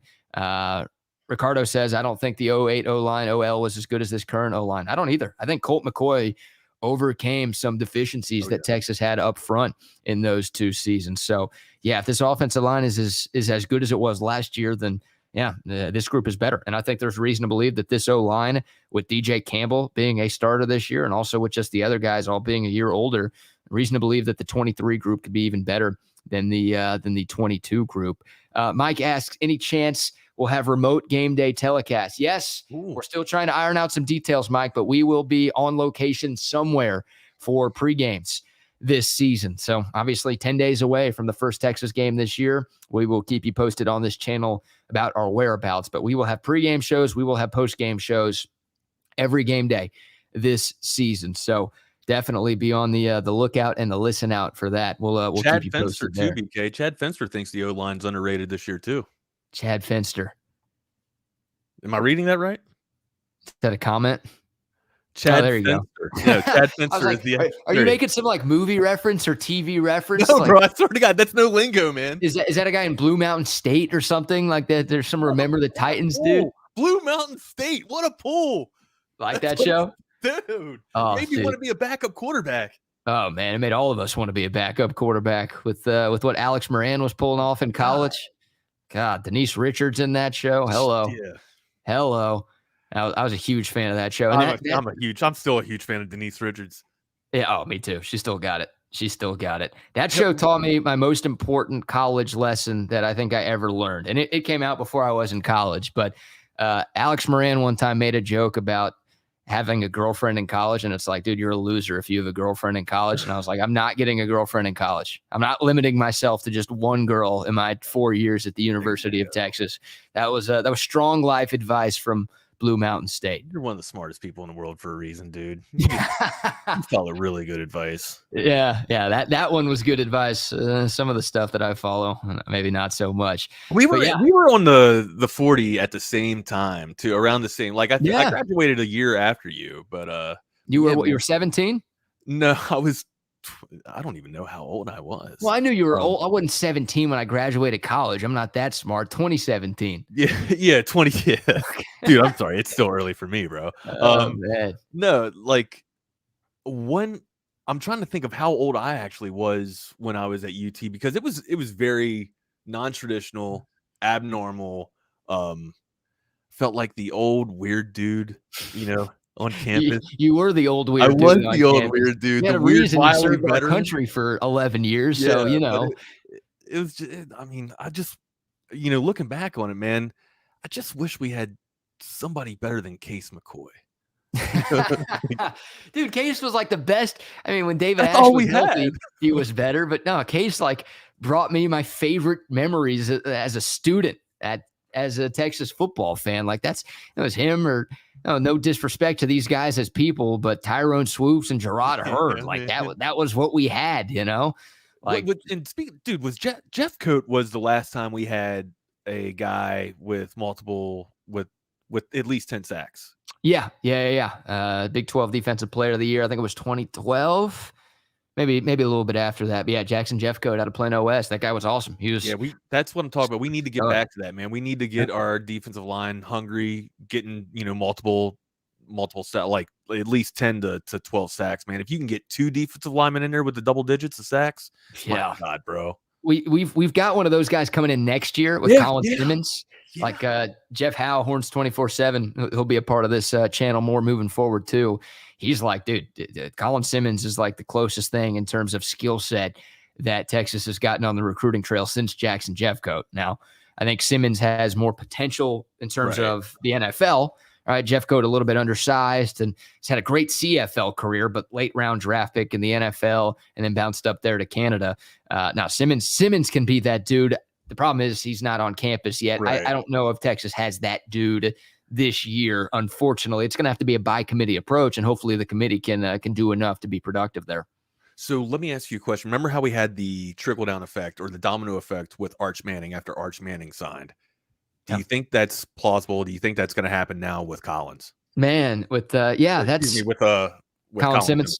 Yeah, that's easy to call him Collins. I think I've done that a time or two.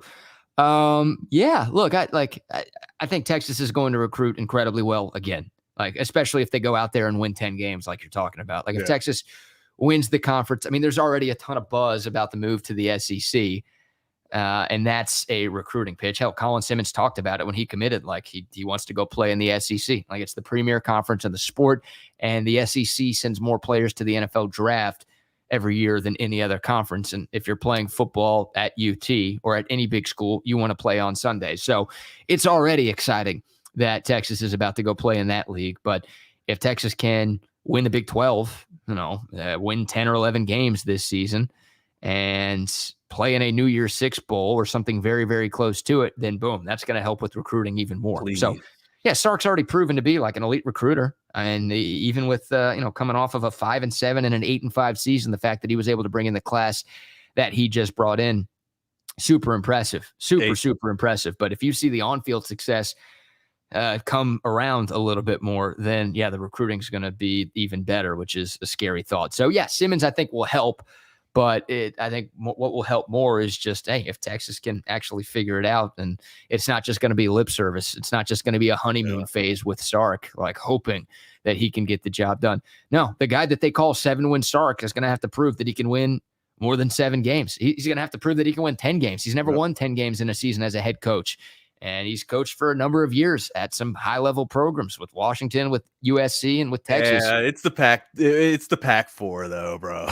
Right. But still, like that's Sark's got to get over that hump, and like he's got everything in place to do it this year. I think he should do it this year, but he's got to that's going to help the most on the recruiting front is just actually seeing results in the fall, because winning in recruiting is great. Guess what, Wags? Charlie Strong could win in recruiting. Now, not to this level, but he still recruited top 10 classes. Tom Herman, he had a top 3 class one year. He still recruited top 10 classes more often than not. God, and they didn't win on the field. Yeah, well, according to him, he's a genius. He is the smartest dude I've ever seen in my life. Yeah.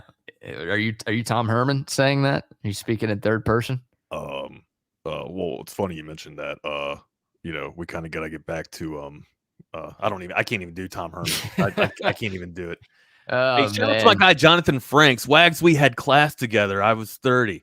Yeah, hey. Franks. I remember Jonathan Franks. I remember it was Professor Corey Davis, maybe. I can't remember. The receiver? Probably not Corey Davis.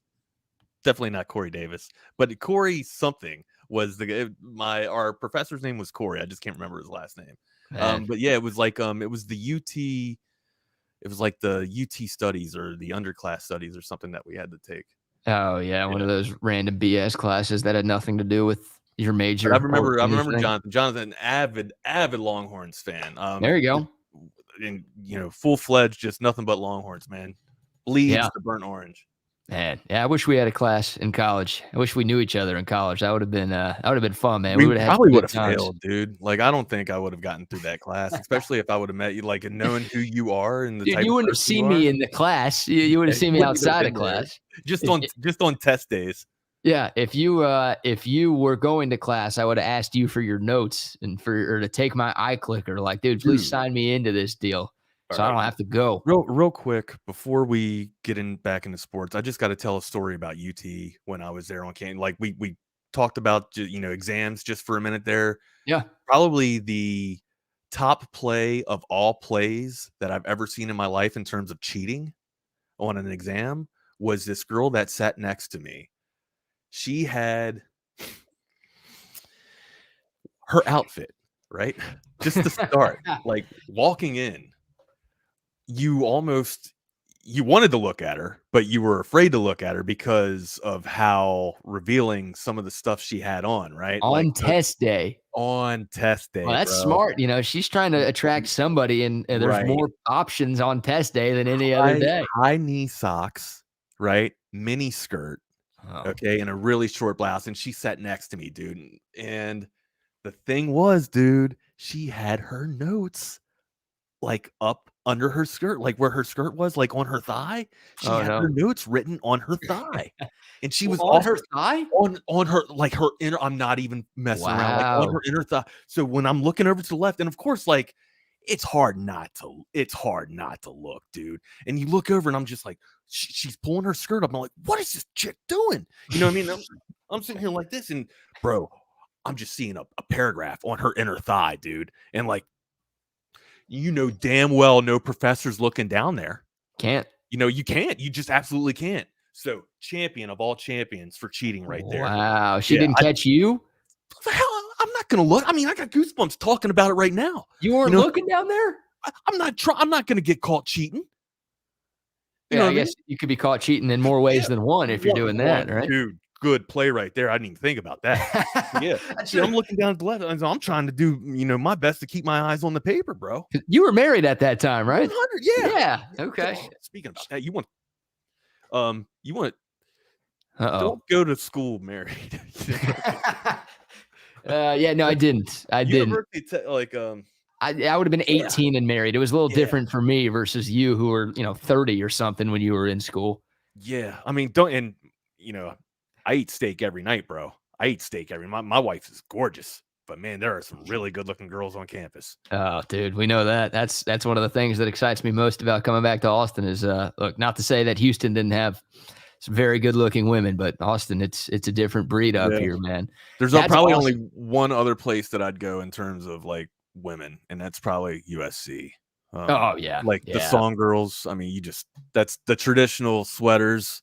Dude, it was my sophomore year of school, so it would have been maybe your first year of school where we played at USC, and I went out there. Yeah, you did. With a bunch of buddies from UT, but also like one of my best friends from high school went to USC, and dude, just walking around pregame, the tailgate, just I fell in love. You were at that time, right? Your sophomore year. No, yeah, it would have been an intern, I guess. I'm trying to think, either at the Zone or I remember you going out to Pasadena and watching a game. Yeah, when I was interning. Man, that was that? No, wait, that was after college. Maybe hell, dude. That was after college. It all runs into one day for me. You're right. You're right. That was after college. That was after. Oh man, I'm just trying to pretend that I'm still in school. I think you've gone multiple times though, haven't you? Yeah. No, it was after school. It was maybe my first or second year after school. And what was Pasadena like, dude? Oh, dude, it was awesome. I can only imagine. And the tailgate scene was ridiculous. So okay, I had my timing getting like that too in the West Coast, right? With that backdrop of all the mountains there in California too. When the sun starts to set, man, it just looks beautiful. And then you have, man, and don't get me wrong, like I love being, in the burnt orange here all the time, but I think the pageantry for USC when the guy comes out and sticks the sword in the ground. Like, that's pretty badass to me, man. That's a pretty good show. It is, man. It is. Yeah, they don't have the most passionate fans in the country. I mean, no one in the Pac 4 or 10 or 12 does.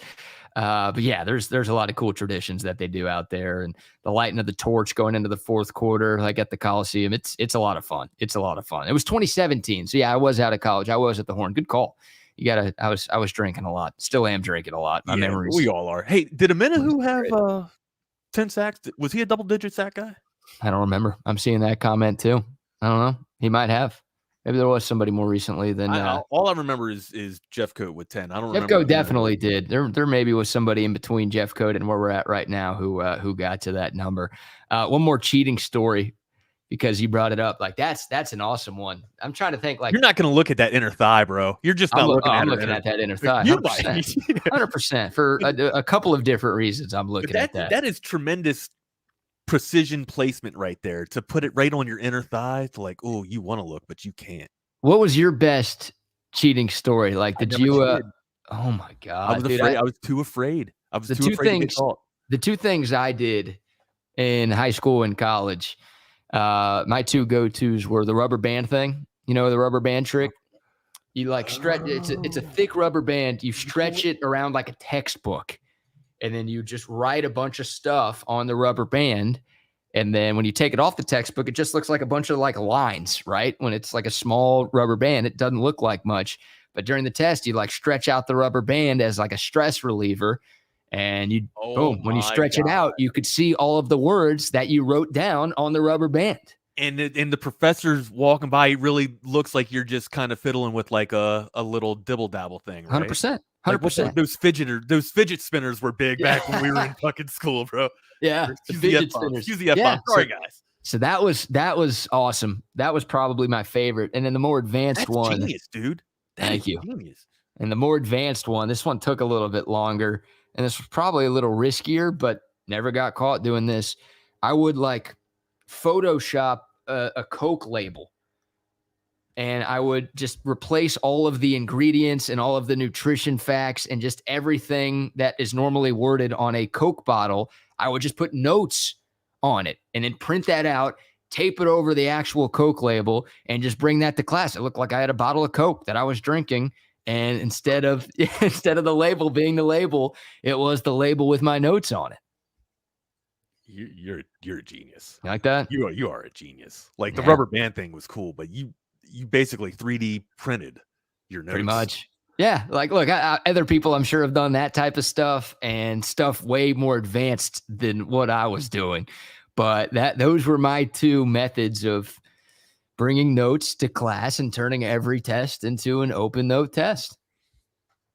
Yeah. I'm I don't even know how you even think about shit. I couldn't walk into class in a mini skirt. Well, nowadays the dude probably can. You probably could. I wasn't gonna do that and write a whole paragraph of notes on my inner thigh. That's gross. God, I remember the dudes in front of me.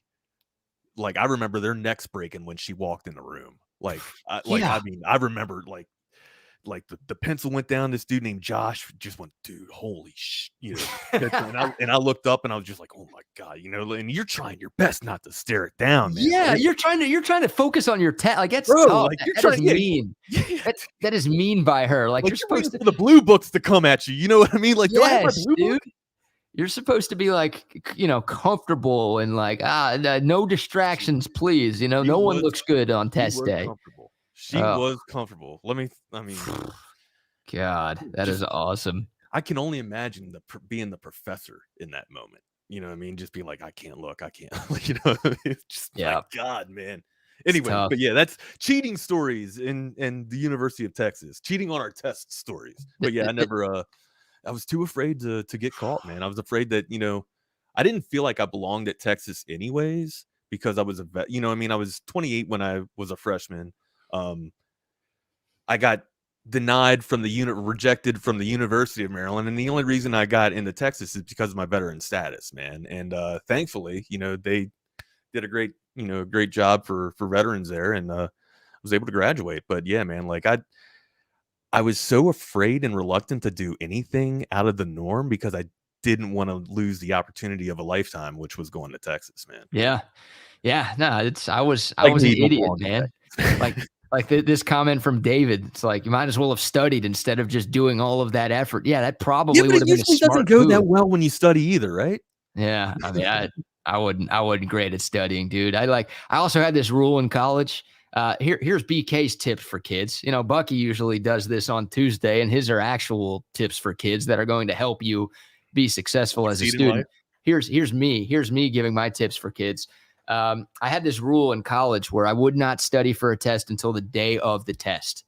I refused to study until like midnight. I would start at midnight. I'd pull an all-nighter. I'd study like every second leading up to the exam, but I could not start studying for a test until the day of the test. Screw it. Are you just better at cramming like that? Hey, I'm Cardale Jones, brother.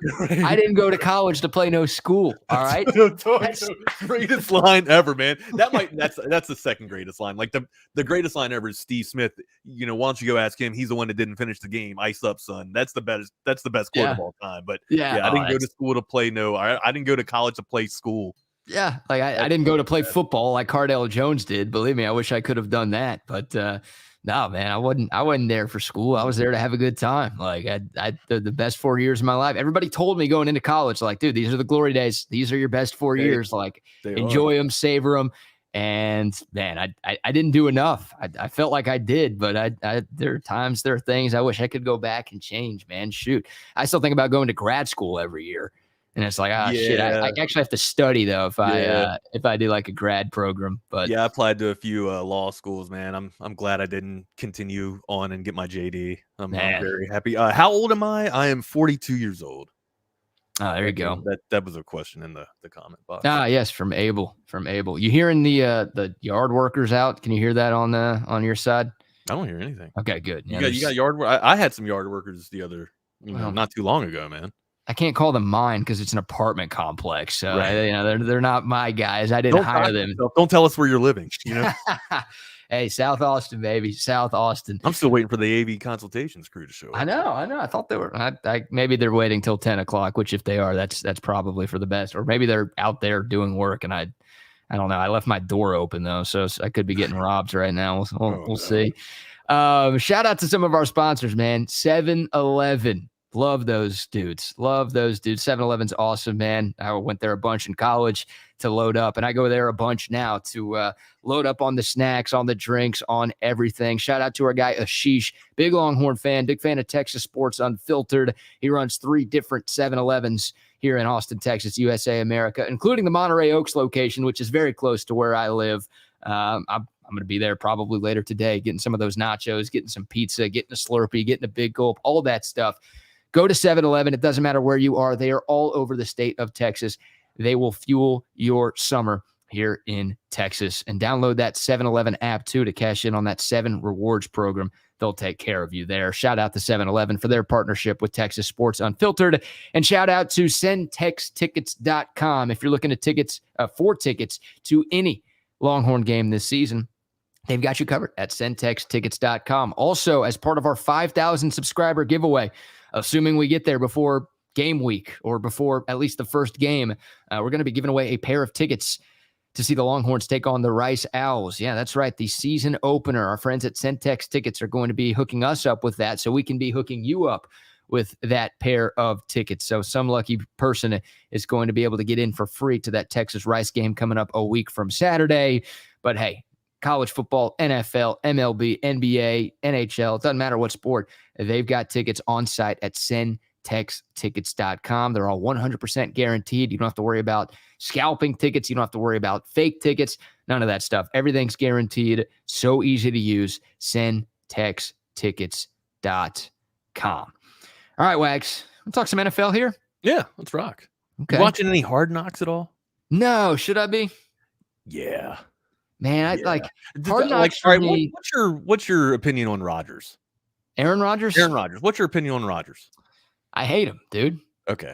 I'm a Cowboys fan. Of course you would. Yeah, of course that guy has tortured my favorite team at every turn. I mean, I've got so many bad memories from being a Cowboys fan born in the 90s, but a lot of them have to do with Aaron Rodgers. Like, I hate that guy. Oh my God. Funny you say that, man, because the memories that I have about the Cowboys in the 90s were bad for me because all they did was win. So yeah. As a Giants fan, so I was one the last time the Cowboys won a Super Bowl. So I don't remember any of the glory days, unfortunately, and I just no heartbreak for my time as a Cowboys fan, unfortunately. So I did not have a high opinion of Aaron Rodgers over the past couple of years. And one, I think it's because of how the media has portrayed him, just kind of like an arrogant asshole almost. But honestly, if you really take a step back at it, it's just a man that's been really based in his stance, and just strong in his conviction. And you see that a lot in Hard Knocks. You see a different side of Aaron Rodgers that you see on the field. Well, of course, like he's an alpha. Like you're going to see him very mad and aggressive and angry at times when people aren't making plays, because guess what? He's a competitive person. Sure. Yeah. You know what I mean? Like 2 years removed from the MVP, you're playing at an MVP level in the NFL. You're the best in the world to do it. Hard Knocks does a really good job at portraying how much of a team player Aaron Rodgers actually is. And then you hear the testament from his other teammates on how much of a good guy that this guy actually is. You see, and of course, like the cameras are on him. He's doing, it could be everything done perfectly just for, the limelight of the cinema. You know what I mean? It very well could be. But something tells me that it's not, because you're starting to see, the play of quarterback Zach Wilson start to elevate a little bit. You're starting to see Boyle play a little bit better in preseason games. The point is, the quarterback play, or the play out of the quarterback room right now has elevated because of Aaron Rodgers. And he wasn't exactly given the warm welcome when he was at Green Bay by Brett Favre. You know what I mean? Like a lot of cold shoulder. So Aaron Rodgers kind of got used to that. And maybe he gave love that a little bit when he was in Green Bay, but that's not what you're seeing from Aaron Rodgers in camp of New York right now. Looks like he's being the mentor that that Salah has wanted him to be, that Hackett has wanted him to be, and it looks like it's going to go very well for the New York Jets. I don't want to go on a limb and go outlandishly and sit here and say that they're going to win the Super Bowl, but man, they are going to be contenders in the AFC. It's still you got to knock off the Chiefs, man. Like the Chiefs are the talk of the town. Like they could have a really good chance at repeating again. So until somebody dethrones the Chiefs, I still think they're the best team, but watch out for the Jets, man. They're definitely an intriguing ball club this year. Yeah, I think the Jets are going to be really good this year, which is weird to say. I couldn't tell you the last time I've said that. I don't know if I've ever said that. Odd to say that. It's odd. But that defense was one of the best in football a season ago. Breece Hall, you brought him up earlier. he's coming off of a torn ACL, but man, he looked explosive in the first half of his rookie season. He was the front runner for Rookie of the Year before he went down with that injury. They just brought in Dalvin Cook, didn't they? Mm-hmm. Dalvin Cook's been one of the best running backs in football over the last few years, and I know by running back standards, he's getting old. Guy's younger than me. And Michael Carter's no slouch either out of that backfield too. He's a good slash back. He can get a lot of things done too. But yeah, if Breece Hall can return to the form that he was before he got that ACL injury, that is a devastating backfield. And not to mention, the offensive player, rookie offensive player of the year was Garrett Wilson. It could have been Breece Hall. Yeah. It very well could have been Breece Hall. And then on the other side of the ball, Sauce Gardner was defensive rookie of the year. Right. Quinn Williams signed too. I mean, dude, so you have potentially the two best young players in football practicing each day, making each other better. Like you got, one of the best defenses going up against, the Jets offense, making them better as well. You have probably one of the greatest quarterbacks in the NFL right now, able to sling the rock for you. Jets are contenders, buddy. Dude, they've got a top 5 roster in football right now. And all they were missing last year was a quarterback. Like Zach Wilson sucked and he still sucks. Aaron Rodgers is making him better. Okay. Well, he still sucks and he's not a starting quarterback in the NFL. He can be a little better. That's fine. But if he has to play at all this year, the Jets are in trouble. And all of the good things we're saying about them, they go by the wayside. But no, that's what they were missing last year. And I don't know if Aaron Rodgers is as good as he was a couple of years ago when he was winning those back-to-back MVPs that you talked about, but I still think he's got some left in the tank. And you talk about the attitude that he's showing on Hard Knocks. I think part of it has to do with, yes, the cameras are rolling, but I think he's happy now. Like he was pissed with the way things went the last few years in Green Bay. You brought up the Jordan Love draft pick. He didn't like that. And then the fact that they never drafted a wide receiver in the first round. It's like he just give the man some help, like he's the best player in football. And it's like, well, why are you not building around me more? Like, why are we drafting a backup quarterback who's not going to play for the next 4 years? Like, what are we doing here? So he got pissed and he hated Gutekunst. I always get worried saying that guy's name, but the Packers GM, like he hated that guy towards the end. So I just think he's happier now. Like, I don't think he was the guy that you're talking about where, such a good teammate and putting everybody before him. And a great mentor and leader. Like, I don't think he was that for the last few years in Green Bay. So he definitely was not that. I think the media was portraying him fine, honestly. But I do think you have a new version of Aaron Rodgers where, he is rejuvenated a little bit because of the move to New York and because of the fact that he's on a really, really good team with really good skill position players. Like, I think that is lighting a fire under him a little bit. And that's why you're seeing a different version of AR-12. And that's kind of the version that you want to bring into the New York media at first anyways, right? You kind of want to be, the very docile quarterback, that you want to be in New York, man. Because, I mean, look at what Eli Manning was able to do just with the, oh, golly gee, all shucks, don't let the New York media get to me, man. I think that's kind of like the attitude you need to take going into this, because that New York media can eat you up, man. And, you know how Aaron Rodgers is off the field, the lifestyle he lives off the field. It's, only a matter of time until once everything's great, that stuff won't be brought up. But once it starts to go bad just a little bit, bingo, you can bet that New York media is going to, pull the leashes off and then actually show their fangs. And Rodgers is also going to start complaining about shit 100. like he always does, 100. right? Like, everything's good right now. I don't expect Austin's own Garrett Wilson to start dropping passes this year, but like if he sucks for some reason and his offensive line is terrible and the running, like he's just going to start criticizing people and complaining about stuff like he did in Green Bay. So the honeymoon period's going on. Like you said, as long as things are going great, he's going to be fine, and New York's going to love him. And, I got a good buddy, a guy I co-hosted with in Houston, diehard Jets fan. Like, he's pumped. He's pumped. This is the most excited he's been about a Jets team maybe in his lifetime. Any reluctancy from him? No, about Rodgers?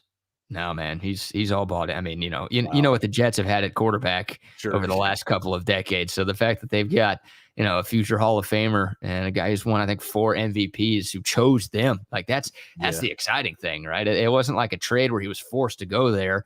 And that's where Rodgers wanted to go. So now Jets fans are pumped, and they should be. Like, I would still put the Chiefs ahead of them, of course. Sure. I would still put Cincinnati ahead of them. I'd probably still put Buffalo ahead of them. What about the Chargers?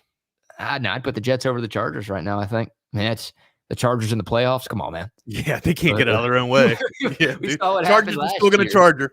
Yeah, dude. Like I think the Chargers are a playoff team again. And Kellen Moore, I like that addition to their coaching staff. It's gonna be fun watching what he can do with Herbert and all of those weapons out there. But no, I'd probably put the Jets number 4. Maybe, right there with Buffalo at number 3 in terms of AFC teams. Obviously, Baltimore's there too. I think they're going to be really good. God, Zay Flowers, man. Zay Flowers so far, dude.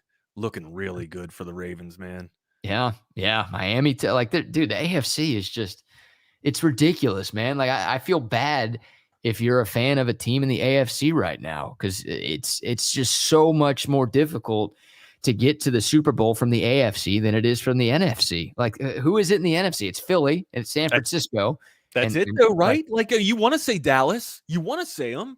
Dallas is 3rd, I think, in terms of talent in the NFC. But, like, dude, Dallas would be – I'm a Cowboys fan. It'd be tough for the Cowboys to make the playoffs in the AFC. They're going to make it in the NFC if they stay healthy because, they're just – their roster is good enough and there's not enough legit competition in that side of the league. But, yeah, I mean, it's like those 2.5 teams in the NFC, and then it's the AFC. It's like, dude, you can make a case for like 8 or 9 teams to win that conference this year. It's just crazy. The quarterbacks and the overall teams as a whole, the balance of power in the NFL right now is completely one-sided. I do like seeing teams like Detroit start to make the leap and start to ascend up in terms of the NFC. I think the Fighting Dan Campbells are doing some really good stuff there in Detroit. Another intriguing team that I like, it's probably Seattle. Is Geno Smith, is the Geno ball for real? Is it legit out there? We still got a lot to see out there. Walker's a really impressive back. I'd like to see what he can do out of the backfield there.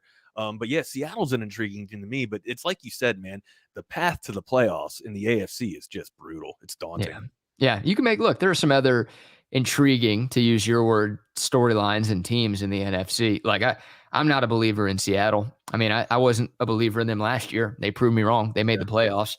I was one of those guys that Geno Smith was talking about. Remember that epic post-game interview he gave? A lot of people wrote me off. Guess what? I ain't right back.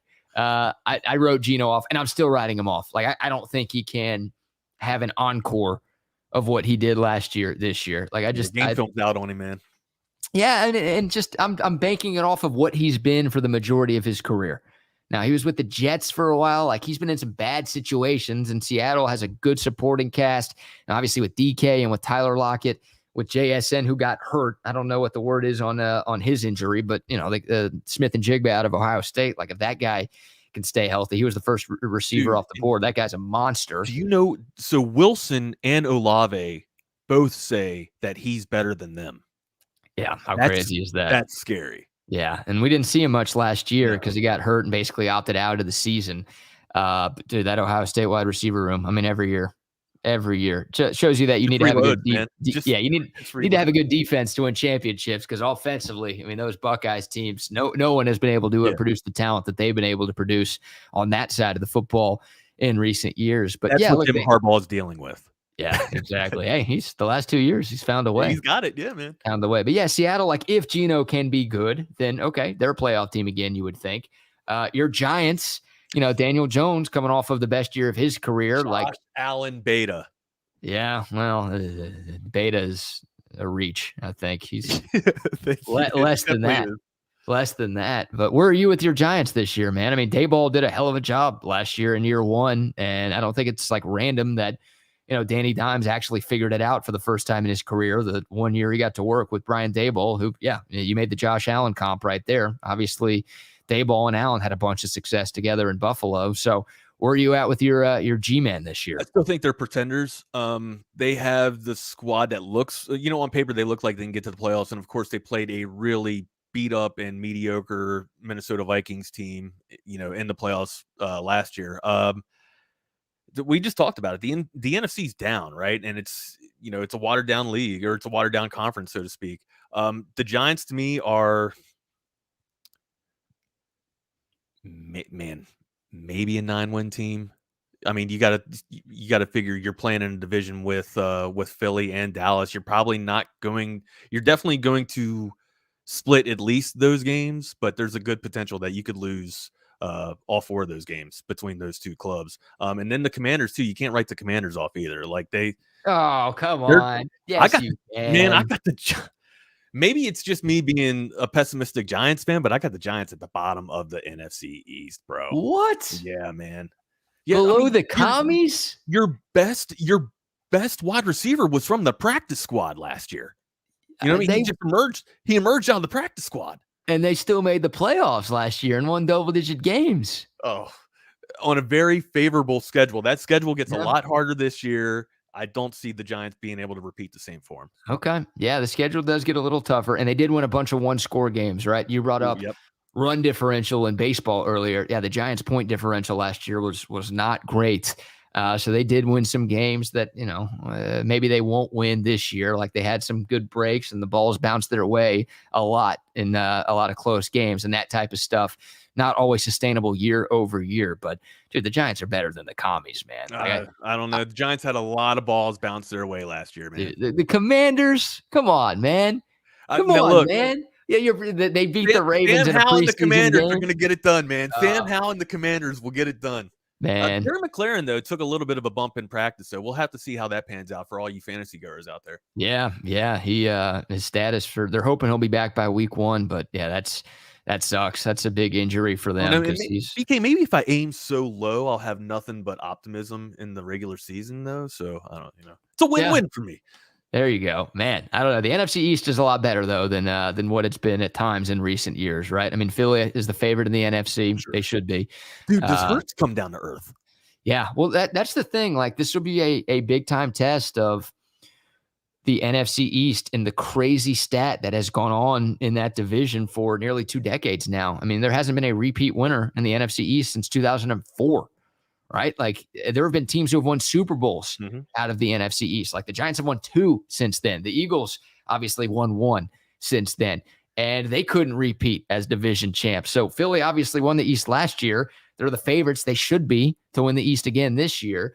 But it's like, can they even win the division? Like I think it's just a testament to how tough that division is, man. You just beat up, like, no matter what color your uniforms are, you're going to be black and blue at the end of the season. Yeah, it's like I'm picking the Cowboys to win the East this year, and I don't think they're better than the Eagles. Like if they played a game this weekend on a neutral field, I'd pick Philadelphia to win. Hell, if they played in Dallas, I'd pick the Eagles to win right now. But it's just I'm banking on that history. It's that. Showing up again. Like the Eagles are going to make the playoffs. They might make a deeper playoff run than the Cowboys. They probably will because the Cowboys, unfortunately, don't make deep playoff runs. But I don't know. I just feel like I have to pick somebody besides Philly to win the NFC East this year, only because they won the NFC East last year. Like that is my only reason to not pick the Eagles. Any surprise clubs for you out of the NFL that you think is going to make the march into the playoffs? I mean, let me pull up the list of teams here. Any surprise teams in the NFL? Oh, man. Are you buying any of the Raiders stock at all? No. God, no. The Raiders. I think the Raiders could be one of the worst teams in football this year. Thank you. Because I got a buddy that's watching right now. His name is Josh Powell, and he's an avid Raiders fan, and he's just out of his mind thinking that the Raiders are going to make a push for anything. Does he know who their quarterback is? Yeah, exactly. They don't even know who their quarterback is. Well, the guy can't stay healthy. Like Jimmy G's made of glass, so he's too pretty, baby. He's too pretty. He might look good for 3 weeks, and then he's going to get hurt. Just got to get him a porn star. That's all. You're going to rely on Aiden O'Connell. Like I know he's looked good in the preseason, but you're telling me like, oh no, it's okay if Jimmy G goes down. We've got this rookie out of Purdue here to save our. No, the Raiders are going to be awful this year. And Max Crosby can't win you a Super Bowl, Josh. I'm sorry, buddy. No, 2X. Speaking of my buddy JP right there. Yep. Surprise team in the NFL, man. Oh God, I don't know if this like either of these teams count as a surprise. Like I think Baltimore. I think people are sleeping on Baltimore a little bit. They're good. Like I think people expect them to be good, but I'm a huge Lamar Jackson fan. Same. And I get that it's been a few years since he won MVP, and I get how the last 2 seasons ended. I think Lamar Jackson could have played last year towards the end of the year. He didn't have his contract, so he was milking the injury, just kind of as an FU to Baltimore. Out for himself. Yeah, and I don't blame him for that. Like, obviously, if you're a Ravens fan, you were annoyed by that whole situation, and you should be annoyed by that whole situation. But Lamar Jackson's not going to put his body on the line for a team that hasn't shown him the commitment that he is looking for. He's not the only player who would have done something like that. But I still think Lamar Jackson is a beast, dude. And I think the Ravens have a really, really good roster. You talked about Zay Flowers, like they finally got some receivers. They brought in OBJ, who is overpaid. He's not the same player he was when he was doing what he did in New York with your Giants for a few seasons, but he's still better. Opportunity. Yeah, he's better than what they've had on the outside and be more in recent years. And that defense is good. And I think Harbaugh's a hell of a coach. So like, I think Baltimore is without a doubt a playoff team for me. Hell, they made the playoffs last year without Lamar JK's playing. Just got to stay healthy for me, man. That's the thing. Dobbins has to stay healthy. Yeah, exactly. And they need some better injury luck than what they've gotten in recent years. But I think the Ravens are a second round playoff team, maybe an AFC championship team this year. I think that's a great call. Like it's tough to sit there and say that the Ravens are a surprise team, but if you look at what they've done over the past couple of years, that's kind of the identity that they have right now, kind of middle of the road. I mean, of course they're going to win the preseason games and they're going to be in almost every ball game that they're in, but they just the ball hasn't gone their way either. You know what I mean? And now I think with the advent of Zay Flowers and OBJ and everything starting to come together, if they can stay healthy and not be injury prone,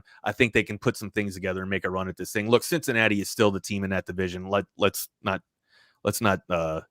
make any mistake about that. But Baltimore can contend, man. And look, I hate saying this because Pittsburgh Steelers fans, you guys just get on my nerves. You all travel well, but man, the little-handed Kenny Pickett might be able to make some magic happen.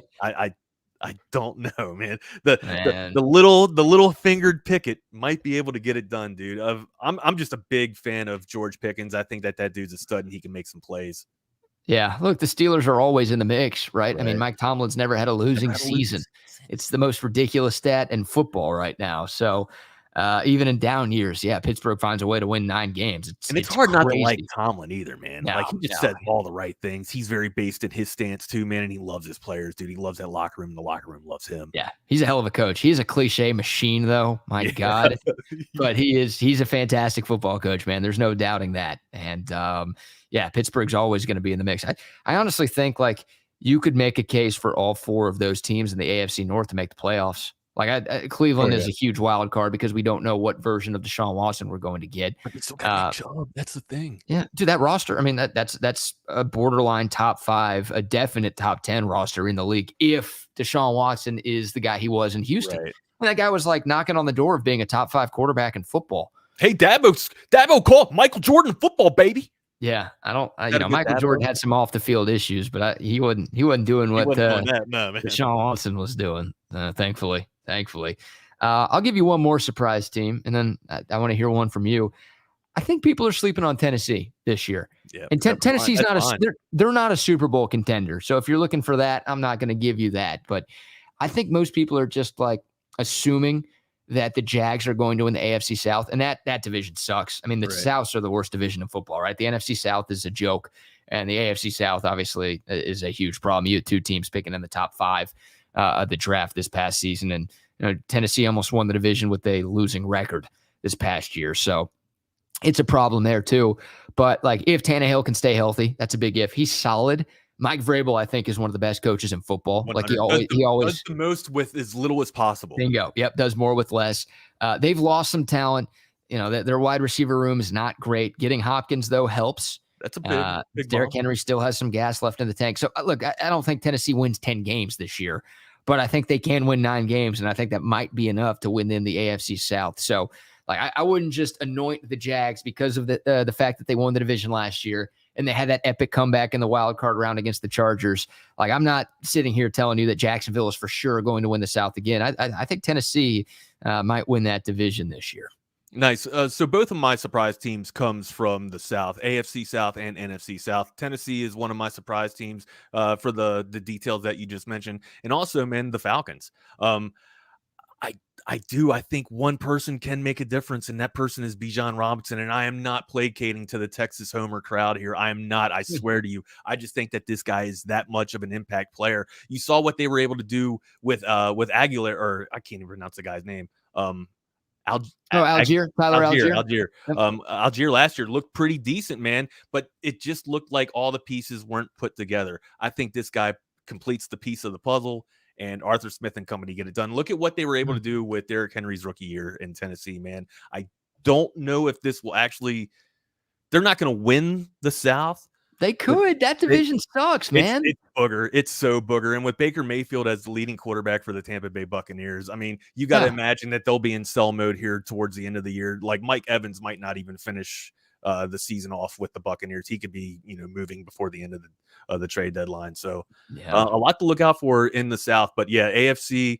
I think the Tennessee Titans are my surprise team, and in the NFC, I got the Atlanta Falcons. I like that Falcons pick, man. It all depends on Des Ridder, right? Like if that guy's good, the Falcons, they could win that division because, Kyle Pitts is really good. Drake London's really good. I think the world of Bijan, they've got some pieces on that defense too. And I do think Arthur Smith is a pretty solid head coach. It just depends on the quarterback. Yeah. Like that's the case for every level of football. 100%. All right. Before we wrap things up, some more shout outs to some more sponsors. Relax the Back. Man, if you have back problems, if you have back pain, you got to go see our friends at Relax the Back. They can make that back pain a thing of the past. Massage chairs, office chairs, recliners, mattresses, basically anything that you could ever need to help your back get back on track. You can find it at Relax the Back. Our guy, Jason Caldwell, great people. You're always going to get first-class service when you go in there. And the beauty of this place, Trey can tell you, Bucky can tell you, they're not just going to upcharge you. They're not going to be like, oh, here's our most expensive thing, so buy that. No, they're going to ask you what's going on with your back, and they are going to put you in the right chair or the right mattress that helps get your life back on track. 2 Austin area locations, one at 183 and 360 next to the Whole Foods, the other at the Hill Country Galleria. They're all over the state as well. Check them out online at relaxtheback.com. And also a shout out to our friends at Woods Comfort Systems. If your AC is messed up, God bless you. Number 1. Number 2, call Woods Comfort Systems. They've been around for 6 decades, providing top quality HVAC and plumbing services.